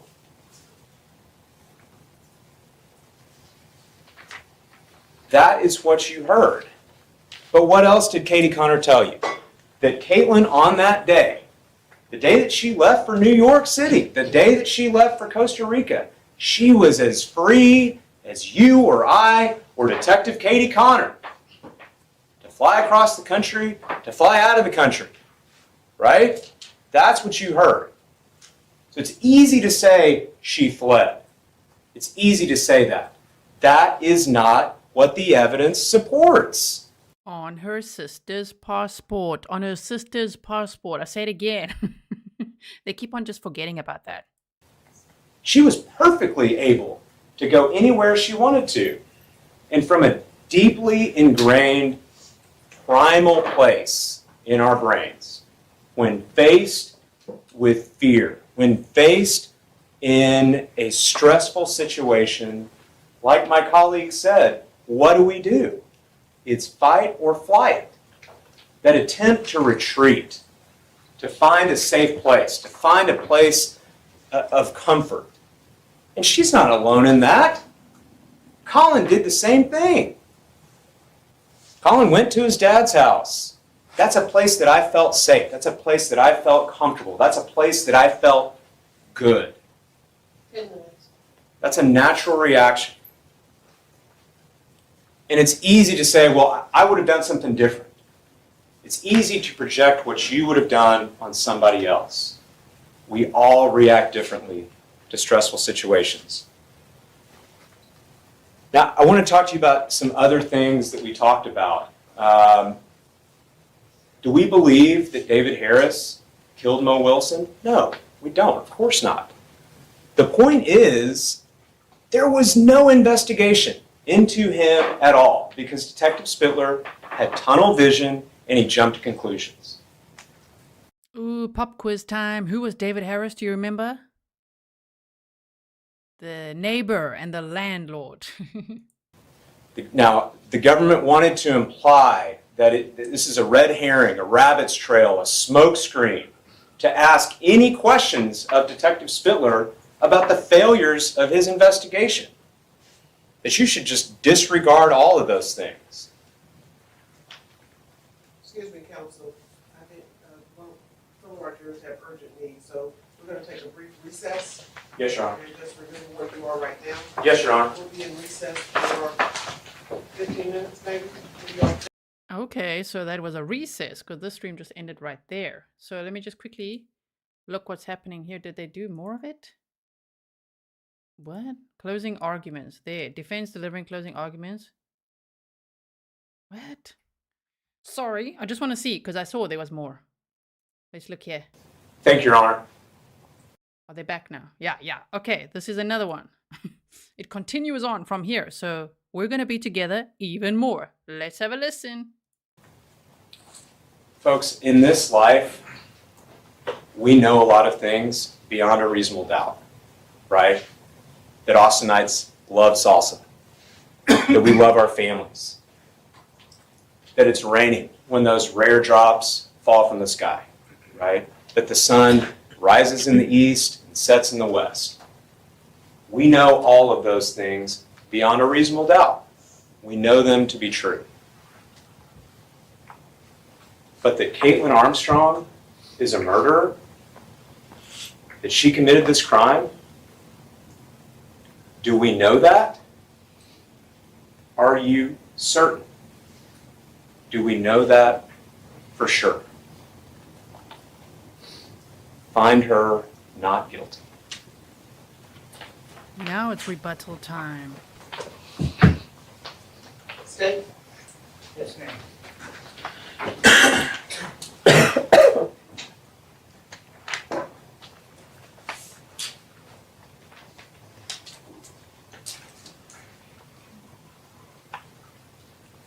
Okay, it's water time.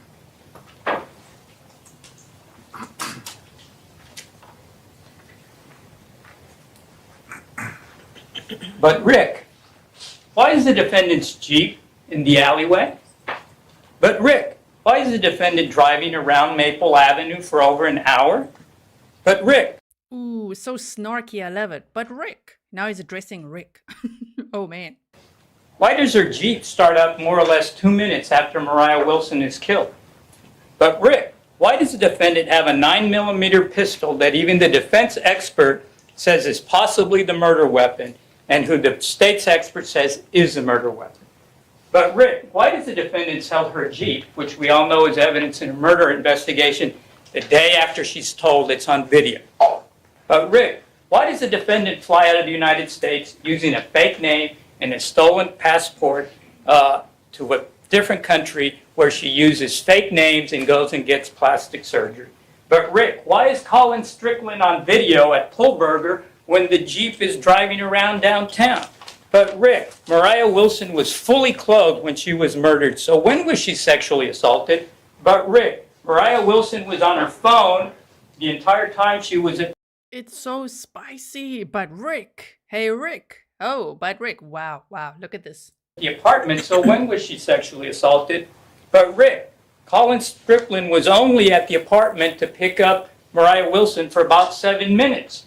But Rick, when did he have time to sexually assault her? And Rick, didn't they go out and have a nice dinner on video after the fact? So when did he sexually assault her?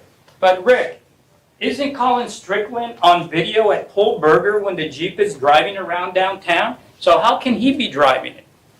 But Rick, Colin Strickland's phone tells us that he's in South Austin at the time the murder happened. So how could he have killed Moriah? But Rick, why weren't you listening when Dr. Colifut, the state's DNA experts, explained that he had never heard of a 4-time transfer level that would be required for us to believe the defense DNA theory? But Rick, isn't it likely that every single passenger who rode in the black Jeep would likely leave DNA in the Jeep? And Rick, how would that be helpful? But Rick, I know the defense doesn't have any burden whatsoever in this case, but didn't you have a DNA expert that testified in this case? And why didn't you ask him to test the sexual assault kit? Why didn't you ask him to test the Jeep DNA swabs? But Rick, did the vandals know Moriah Wilson? Objection, facts on evidence. We did ask, the state opposed, and the court denied the testing of that DNA evidence. Yeah, so this is the Rick he's referring to. Attorney Rick Cofer. The district attorney's name is Rickey Jones. And this one is it's the state's rebuttal. Attorney Guillermo Gonzalez. Judge, that is an absolutely flat-out incorrect statement. The court said that the defense could test the sexual assault kit whenever they wanted to. And that's And the not defense true. didn't do it. The district attorney opposed the testing. That's filed not such true, a Judge. motion. I'm moving for the defense motion and the record of this happening in the court, in prior proceedings to be allowed for the jury to read it themselves. Ladies and gentlemen, the evidence that has been admitted is what you will consider. The attorney's arguments are just that, argument. If it's not before you from this proceeding or from the witness stand, just recognize that the attorneys are basing their statements on their recollections and the evidence as they have viewed or believe it to be. Thank may you. proceed, counsel. Thank you, Your Honor. There's no way There's no way that a prosecutor can stop a defense attorney expert from doing whatever they want with any kind of evidence. No way. There's no way that any judge would not allow that to happen. There's no evidence of that, and that's a flat-out lie. Ladies and gentlemen, why, and maybe Rick can tell us, but apparently the vandals who vandalized the home knew Moriah Wilson, had access to the black Jeep, and to Colin Strickland's laptop, and got away with it. And Rick, you seem to be blaming this on Colin Strickland, but then you say you don't know who did it. Why can't you just stick to one simple, reasonable version of what happened?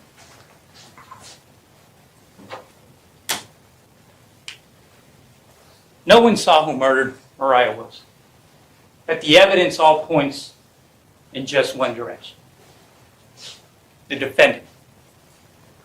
And this case is all about what is reasonable, about common sense, and about the evidence.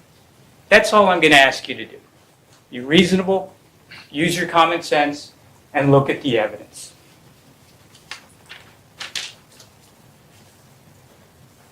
Again, you heard the judge's charge. You have it with you. I urge you to read it.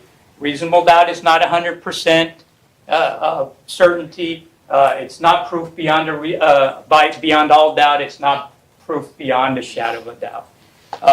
As jurors, your job is to go in the back and examine all the evidence and to discuss the evidence. And if you have questions, to talk and discuss about it. It's called deliberation. Please do that. Take your time. And I think that once you do that, the evidence is going to point to you the one direction that you all know it should be pointing in. It's at the defendant. The defendant is responsible for doing this. Quickly, there was a lot of talk about Colin Strickland's laptop, iPads, vandalism, but there was no talk of how that was relevant to this. I think the evidence is pretty clear, uncontradicted, that Colin Strickland was not at the crime scene when this happened. His phone said he... Yes, I got some juice, guys. I mean, they wanted juice, but I got it. It's not pineapple, though. Okay, it's not pineapple. So here we go. Was in South Austin. All the evidence says he was in South Austin. So should they have taken his laptop and put it through a full examination? Sure. Why not? What relevance was that going to show to what happened here, ladies and gentlemen? He wasn't there. He was at home. Okay? It's simply what we call a red herring. It's please take your eyes off the ball, ladies and gentlemen. Don't look at the evidence. Let's look at a laptop that wasn't tested. That's what they want you to do. All right? Same thing with the vandalism. What relevance is there? Did this person who committed the vandalism kill Moriah Wilson? Did that person somehow know Moriah Wilson all the way across town, drive the defendant's Jeep, have access to the defendant's gun? And by the way, apparently got away with it, so let me go vandalize the defendant's house so everybody will turn around and go, what happened? What relevance does that make? Does that make sense? Is there any reasonable explanation that makes sense that the defense attorneys are... It's quite a long rebuttal. We are 9 minutes in and 30 minutes are left. Barry, thank you so much for your sticker. Also, it's 2:30 in Texas right now. So the jury is deliberating. I think they've been at it for about 2 hours or so. Urging you to go then. I want to talk to you quickly about the DNA evidence. Why is the DNA? Well, let's talk about the DNA evidence in the bike. Okay, specifically defendant's DNA and Mo Wilson's bike. Defense has been asking you to speculate. Okay, speculate as to how it got there, because let's face facts. There's absolutely no evidence that you've heard in this courtroom. No evidence that would let you render an opinion, again, based on the evidence, about how the defendant's DNA got there. They've asked questions about something called transfer, and doesn't transfer happen, and can't that exist, and so on and so forth. And what if she was wearing Colin Strickland's helmet and she had breathed in it at some point, and then somehow it got on Moriah Wilson, and Moriah Wilson got it on her hands, and so on and so forth. All questions, no evidence. No evidence whatsoever. But you heard from Dr. Califat. And Dr. Califat apparently was testifying when Mr. Cofer was not in the room. Because Dr. Califat, I thought, was very compelling. He told you that he has extensive experience in this activity level regarding transfer issue with DNA, something that the other two witnesses didn't tell you. And he described in detail how he would look at these scenarios, the possibilities of somebody's DNA ending up on a bike. And what I thought was very interesting is that he told you that the proposition that the defense wants you to buy off on, that somehow the defendant was wearing Colin Strickland's helmet at some point in the past, that we have no idea when or evidence that it even happened, and that some... I almost feel like it's like too long-winded of a rebuttal. You know what I mean? If it was, sometimes when they have rebuttals that are just short to the point, reminding them of those bullet points, it's a little bit more effective. I'm not saying this is ineffective. It's just, it's really long. I mean, it's still another 30 minutes, you know? Really long rebuttal. Somehow she might have coughed in the helmet. And then Moriah Wilson got that DNA from the coughing on her face or on her hair. Second transfer. First from the defendant to the helmet. Now from the helmet to the face or hair of Moriah Wilson. Then Moriah Wilson touches her face or hair, the third transfer, and then Moriah Wilson goes into the apartment and puts her hand on the bike and puts the defendant's DNA. That's a 4-time transfer. I don't even want to try to use the word that he explained to you what it was. But what I do remember is he said he'd never even heard of such a thing. There was no studies that even indicated that. And what he told you, that if it was just a 3-level transfer, it would have been exceedingly unlikely. Okay? Because as he told you, and all the DNA experts told you, that when it comes to transfer, you have to take everything into account. And what we know here is that Colin Strickland rode his motorcycle from South Austin to the dentist on a hot day in May with his helmet on. Got off, presumably took off his helmet, because you're not going to go see your dentist with your helmet on. So he took it off, he parked his motorcycle, presumably walked to the dentist's office, opened doors, touched his hands on doors, presumably sat in a waiting area, presumably went into a dentist chair, put his hands on the dentist chair. So why didn't Colin Strickland get any of the defendant's DNA on?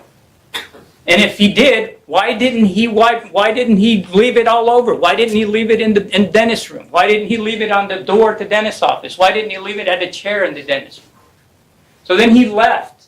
He put his helmet on again on a hot day and drove all the way to East Austin in traffic. Okay? And again, the point of this is that Mr. Strickland, the owner of the helmet, the habitual using it, is got to be, we've heard of sweating and leaving mounds of DNA in his own helmet. Okay? That's what evidence. That's real evidence, because we heard that from the stand. Okay? Mr. Strickland told you he was wearing that helmet. At least we all feel like, probably like the jury feels, right? Empot says, he's losing me. Yeah, me a little bit too. It's like, oh my word. And it's going to go on for like another 29 minutes. When you start looking at the minutes. Yeah, how long will this go? Quite some time. And it was a hot day in May. Then Moriah Wilson puts on the helmet. Okay, Moriah Wilson rides the motorcycle all the way to Deep Eddy with the helmet on. So any DNA that survived the Colin Strickland encounter, okay, this super powerful defendant DNA that survived the whole Colin Strickland activity level, now is being subjected to Moriah Wilson. And Moriah Wilson wears it and takes off her helmet and goes swimming. So this super strong defense defendant DNA that presumably had to rub off on Moriah Wilson the first trip to Deep Eddy is now on Moriah Wilson. Moriah Wilson goes swimming. You heard the expert said it's going to get washed off. Then she goes to eat. She's touching all kinds of things. She's at a table. She's eating food. And then she goes back and puts her helmet on and goes back. But somehow, in this strange world of possibilities, this super powerful defendant's DNA is still on the helmet. Okay? It's still there. And then, okay, if we assume that that's true, then we're subjected to this 4-time transfer that this expert has never, ever heard of. They want you to contort yourself and to twist yourselves and to bend yourselves into an unreasonable position in an attempt to make you to keep your eyes off the evidence. What I heard from the DNA expert is that the simplest, logical, most reasonable explanation for the DNA, for the defendant's DNA to be on this bike is this. As much as this hurt Rick's feelings, I'm throwing it in. Simplest, most logical. Oh my word. Chill, people. Whoa, this courtroom is very dramatic. Maybe that's why. Maybe that's why they didn't have cameras. They're like, this is going to make us look bad. It's going to be so spicy every day. Imagine what we didn't see. Reasonable explanation. And I know Rick likes to say, well, why didn't she just carry it like this? But use your common sense. I think most people, even Colin Strickland says that this is the way most people carry it. And you heard the defendant has experience with bikes. So that's the most logical way I would assume she would be carrying the bike. And you know what is most impressive about this whole DNA thing before I move on? That not one bit of Colin Strickland DNA is on this bike. And you know why that's interesting? Because we've already talked about that Colin Strickland was the person who was wearing that helmet most of all. He wore it from South Austin to Northwest Austin. He wore it to East Austin. It was hot, so presumably he's sweating. Then we heard that Moriah Wilson was in close contact with him riding that bike. Her arms and her legs around him while they were riding that motorcycle. So when Moriah Wilson somehow magically transfers this super powerful defendant DNA onto this bike, why is there not one bit, why is there not one bit of Colin Strickland DNA? Not one bit. And you know the reason, ladies and gentlemen. You all know what the reason is. It's because Moriah Wilson didn't touch that bike. The defendant touched the bike after she exited. She took the bike out and she threw it outside. You heard from Steve Aston. Okay? I submit to you Steve Aston was a careful and deliberate examiner here. Okay? He told you exactly what his results were. He showed you the results. And he told you that his results, his conclusions were not to the extent. Guys, the verdict is in. So, we're going to have to switch to the verdict. That's what's important now. Jury to deliver verdict. There you go. Yeah, but she's good. Hey, the verdict is in. Sorry, Gary. Oh, wait. I'm going to leave this one here. Let's open this one up. Yes. Show us. I'm so excited. Okay. Sorry about that. You can watch that on KVUE or Law and Crime or anywhere you like. This is a picture of Mo. Isn't she so beautiful here? Oh, my word. Okay. So, hold on. Let's get it ready for you. Ooh, verdict time. I knew it. I knew we could catch it at this. That's what is so great. Doing the whole trial recap. That's a fast verdict. 2 hours and 10 minutes. Okay, so let's get the verdict stream for you. Okay. There you go. I mean, we can't hear much here. I'll be monitoring this KVKU. They say in 5 minutes they're going to start. Wow. Sorry that we missed some. I'm very, very sorry. that we missed some of that. Yes, that's where that's where I want to say, go watch the rest of that long rebuttal on KVUE. We are now going to the verdict. That's fast. I don't know, man. That feels like that's very, very guilty verdict, huh? Imagine if they come back this fast and they're like, not guilty. We'll be like, what? Okay. So, verdict. There we go. Let's put this in.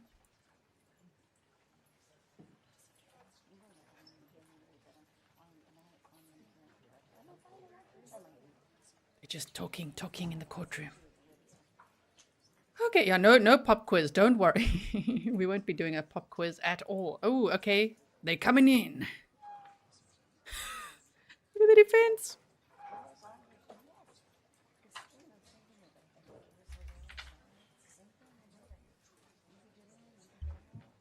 Okay, give me a second. I mean, cameraman, can you pan up?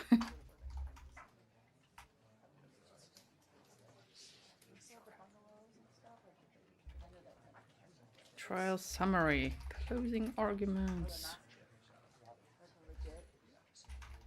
Here we go, day 10. That was great timing. I will boost the sound for you, don't worry, okay? Janet, quickly go and come back. Take us with you. That's right, Copper Horse, justice for Mo Wilson.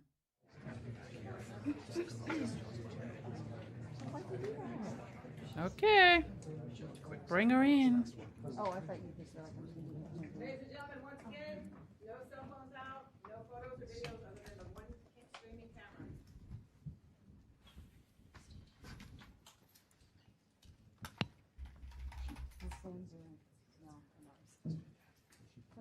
Sorry, we're just waiting. I don't want to say too much. I want to just make sure everybody knows they must come here for the verdict. Please like and share if you can to tell everyone, come and watch with us. The verdict is in, okay? It will help a lot because maybe people don't know.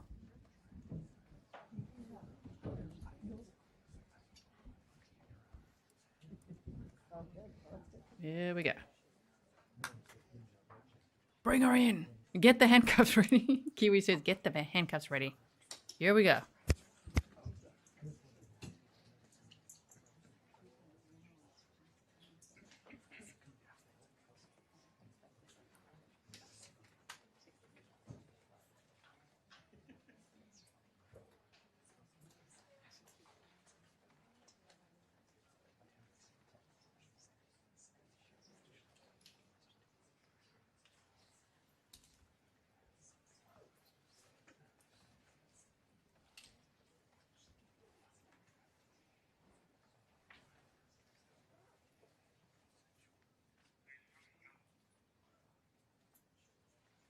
I am here. I'm just trying to share everywhere.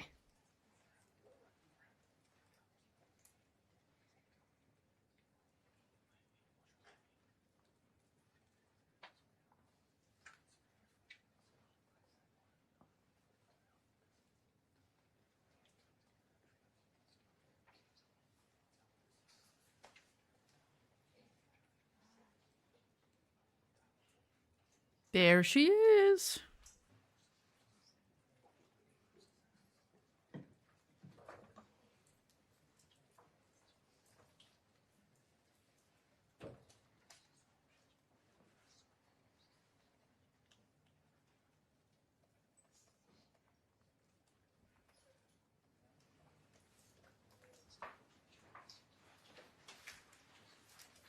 We could literally hear a pin drop right now.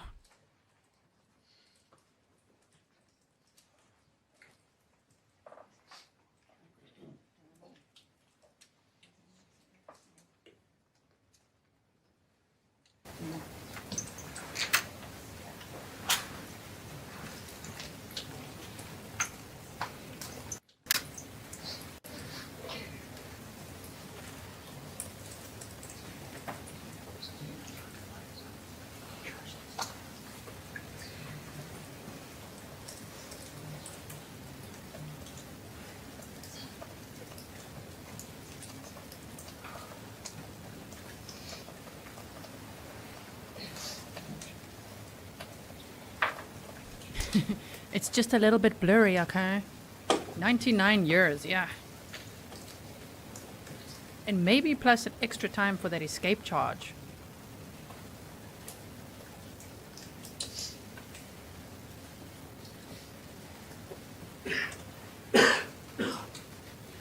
Okay, while it's blurry, I can actually switch to the other stream I want to show you. This one.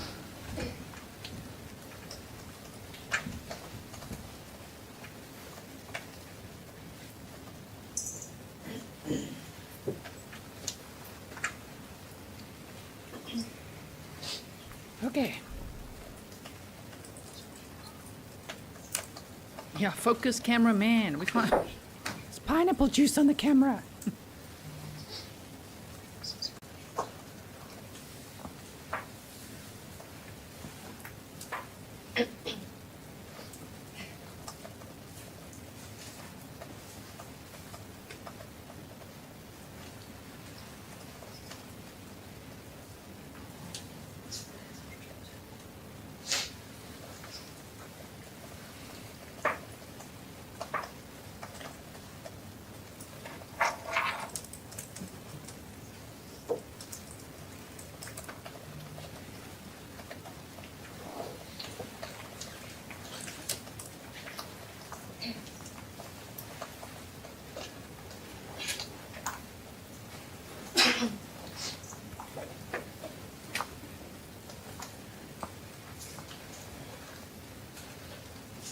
My word, I hope that they will focus.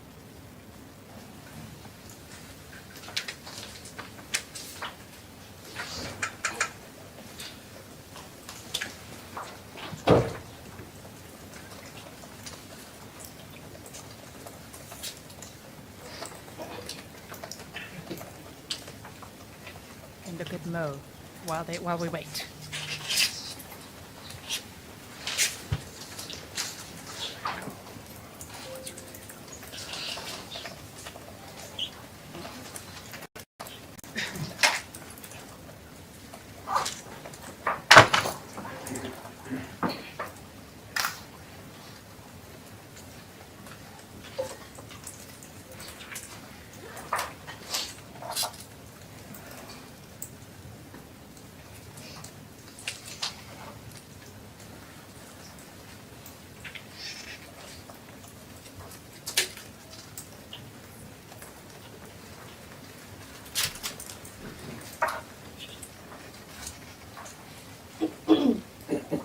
Law RN says I predicted 2 hours, missed it by 10 minutes. Obviously, this is guilty. Ladies and gentlemen of the jury, speaking through your foreperson, have you reached a verdict in this case? If you would pass that verdict to the bailiff, please.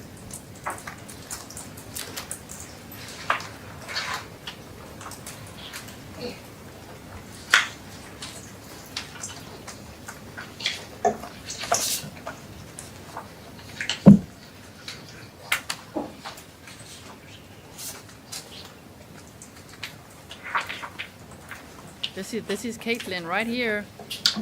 The defendant will please rise. In cause number D1DC 22301-129, the State of Texas versus Kaitlin Armstrong, verdict of the jury. We, the jury, find the defendant, Kaitlin Armstrong, guilty of the offense of murder as alleged in the indictment, signed by the presiding juror on today's date, 2:14 p.m. You may be seated. Does either side desire to have the jury polled at this time? We do, Your Honor. Okay. Ladies and gentlemen of the jury, I will ask each of you individually, and you can just answer yes or no, whether this verdict that your jury has rendered represents your individual verdict in the case as well. The alternates do not need to speak as to that right now. First juror. Go ahead.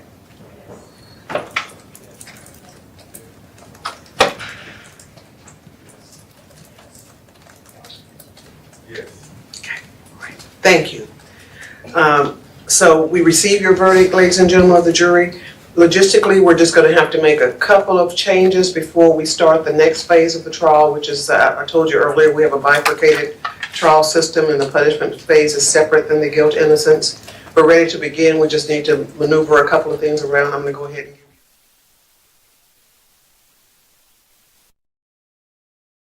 What? They're going to maneuver some things around and then there's the punishment phase. Are they going to sentence her now or what? What are they doing? Oh my word. Guilty. That was simple, huh? That was simple. Justice for Mo Wilson. Thinking of her family and friends today, I hope that they feel some relief. I know nothing can bring her back, but I hope that they feel that justice has been served. Yes. Ooh, they say stream will begin shortly. Okay, we're waiting. We're waiting. Does anyone want to watch the rebuttals? The rebuttal that we were watching while we wait. Vote now. Let me know if you want to, because I can put that on while we wait if you want to. Wow. Okay. Guilty. Just like that. All right. Okay. Defendants stand up. Oh, yeah. Guilty. Just like that.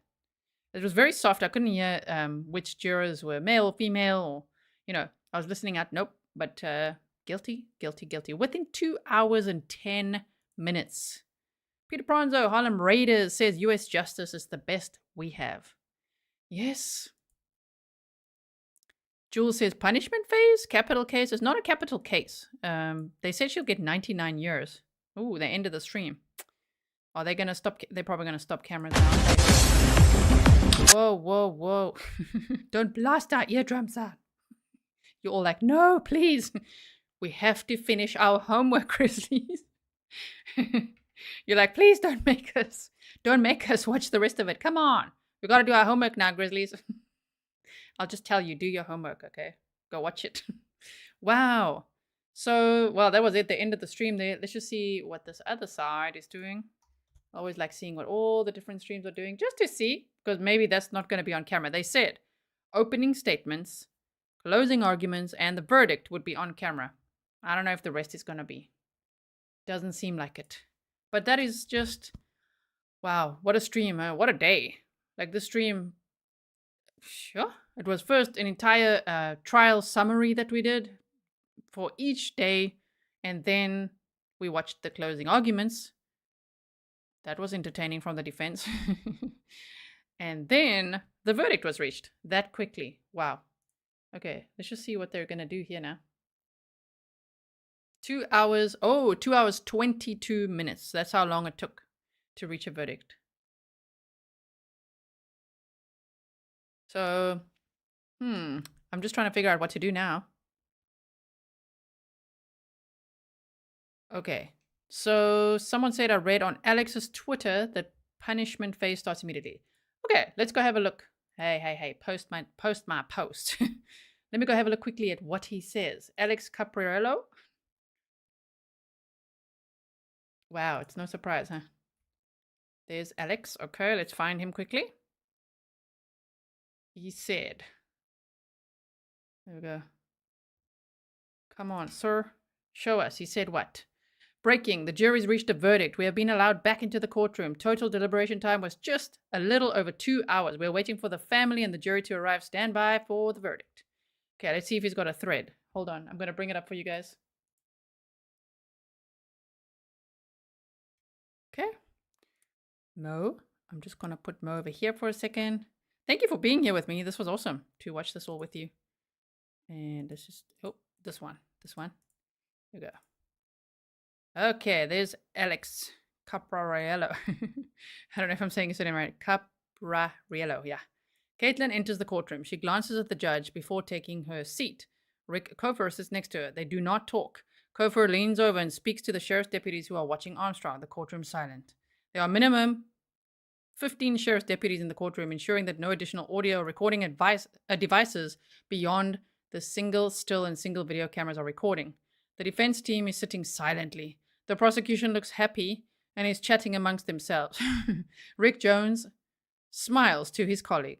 The jury has entered and they are now taking their seats. Here we go. Breaking. Kaitlin Wilson has been found guilty. Wilson? Armstrong. Bro. Kaitlin Armstrong. Mo Wilson. Sorry, but typo, sir. Whew. Kaitlin Armstrong has been found guilty of murdering Anna Moriah Mo Wilson. Hashtag Kaitlin Armstrong. Kaitlin continues looking straight ahead. Friends and family of Mo Wilson are crying tears of joy silently as they hear the news read out loud. Huge hugs from the Wilson family. Mr. and Mrs. Wilson hug. Kaitlin, Cash, and Matthew hug. This is overwhelming happiness from everyone on the Wilson side who has sat through this difficult trial for 2.5 weeks. Kaitlin's father stands at attention and looks at his daughter. Kaitlin continues to stare straight ahead. Wow, okay. Interesting. And what else? That's all they say. So I don't know. Someone said, Alex said the punishment phase is immediate. Where does he say that? The jury's reached a verdict. Okay, yeah. Guilty. Okay. Well, we are monitoring some other streams here to see what's going to happen. Are they going to come back or what? Oh, shame. Shame. He said, of course I make a typo in the most important tweet. Kaitlin Armstrong has been found guilty of murdering Moriah Mo Wilson. My apologies. Shame. Typos, they happen. They happen. It's okay. I think I'm the typo queen. It happens. It's okay, Alex. He fixed it. Okay, sorry. And I'm missing what you guys are saying as well. So, Jax Maria says she changed her face for jail. Denise said, thank you for the trial summary. It is my pleasure. Okay. Justin Lorello says the punishment phase is where both sides present either mitigating or aggravating evidence to the jury. At least in Texas, you can elect to have the jury determine what your sentence is going to be. Okay, and I wonder how long is that normally? I can't remember. They've done it before. The punishment phase. I feel like, remember with Burgos Aviles, we did that. Okay, I'm looking as well. Thank you guys for keeping me informed as well. Let's have a look. Everyone's commenting here. Okay, let's quickly go back to KVUE. What are they saying for us? No, I don't see something with the stream starting shortly. Alyssa said the judge said it. If it's streamed is what we don't know. That's what I also don't know because I don't know if it's going to be. They said opening statements, closing arguments, and the verdict. They didn't say the rest would be streamed, right? Forensic Fuhrer said, G, you sure do your homework with these trials. Thanks for all your time and dedication. Thank you so much. Okay. Yeah, Janet said, wait, the attorneys rant again? Yes, again. So, I mean, I don't know if this next phase will be live. I almost feel like it won't be. If anyone knows, please let me know. I am monitoring all the posts on X. Shame. His typo. Okay. That's it. So maybe it's a bit awkward now. I don't believe they're going to be streaming it, but maybe they will. I just don't believe it. You know why? Because they didn't stream the trial. I can't believe they didn't stream this trial. Only opening statements and closing arguments and the verdict now. Ooh, Jack said she went from cute to creepy. Suzanne said, I bet it will not take any longer than a vote for 99 years. But I wonder how long they'll go to present their aggravating and mitigating factors. Dawn says, always thank you, G. Truly appreciate it and all your hard work. West said, so the nose job did not help her escape justice? Nope. And her Google searches didn't help. Taking a yoga mat along. You know, if she tried a new sport, maybe they wouldn't have found her so easily. She's like, I'm gonna stick to yoga, do that in Costa Rica, get a nose job, and be on my sister's passport. Like, yeah, the U.S. Marshals are coming. And they did. They were on their way. And there they were. And they captured her. It took 43 days. Yes. I remember at the time, we were like, oh my word, she's left the country. How are they going to find her? Well, they did. They always do a good job, huh? The U.S. Marshals. Sonia Pride said, someone said the jury's back. Where? We are monitoring the situation. Ooh. I mean, nope. They ended their stream too. Law and Crime ended it too. They're not going to show it live. Everyone's ending their streams, you know, all the mainstream media that has the cameras in the courtrooms. So I think it's done. I think now the punishment phase will begin and they'll probably let us know what that is. She was facing 99 years in prison for the first-degree murder charge. But then she also got the the additional attempt to escape charge from trying to escape before her trial. And I believe that could add another 2 decades or so. So yes. So everyone, how long were we? We were live for quite some time, huh? Yeah, almost 4 hours. Nice. Okay, nice. Ah, there we go. See, Chinny said, who made the awesome picture on the screen? This was made by, I should actually show you the profile here quickly, on X by, let me find it quickly here. Legacy. Okay. And she shared such beautiful photos throughout this trial. I'll show you here quickly. This profile here. Go follow. Legacy. Wait. There we go. Hello. There we go. This one. I am Legacy 23 made that picture. And then she sent it to me. And then I wanted to show you guys because it's just so nice. It says, in loving memory of Moriah Mo Wilson. Kaitlin Armstrong has been found guilty. Justice for Mo. And look at this. Guilty. Yeah, that's also a good picture. Look there. Whoa. There's Kaitlin. Damn. Yes, and Ellie, how do I say your name? Elijah says, and all of this for a lying dude? Yes, that's very scary. So now we don't have to say innocent or proven guilty. She's guilty. She's been found guilty. Okay. So, yes, Legacy 20. I am Legacy 23. All right, everyone. Well, thank you so much for joining me for the stream today. I really appreciate it. I hope that if you only caught the end of the stream or somewhere in the middle there, that you'll go and check out the beginning as well, because I'll do some timestamps now for you as well. We looked at an entire trial summary first. First a case recap, then the entire trial, that I recapped for you in a presentation time. Then we looked at closing arguments, and then we just quickly teleported through the rebuttal and went straight to the verdict, which was amazing.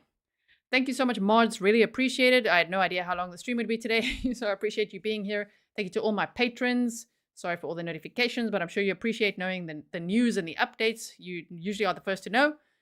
And, of course, to my members and everyone. It's now 10 o'clock in the Netherlands. And it's just like justice for Lynn Hernan this week. Justice for Mo Wilson. I believe I've never covered the boy in the box case, but I believe Tim Ferreter is being sentenced right now as we speak as well. So that's interesting. Janet says, very exciting. Thank you, G and the Grizzlies. Yes, thank you so much. Thank you, Grizzly Cat. Yes, thank you, Stefan, for thanking the Grizzlies. And I will see you all in the next one. I've got lots of stuff that I want to share with you. I can't believe it's already Thursday, like tomorrow's already Friday. There's so much, okay?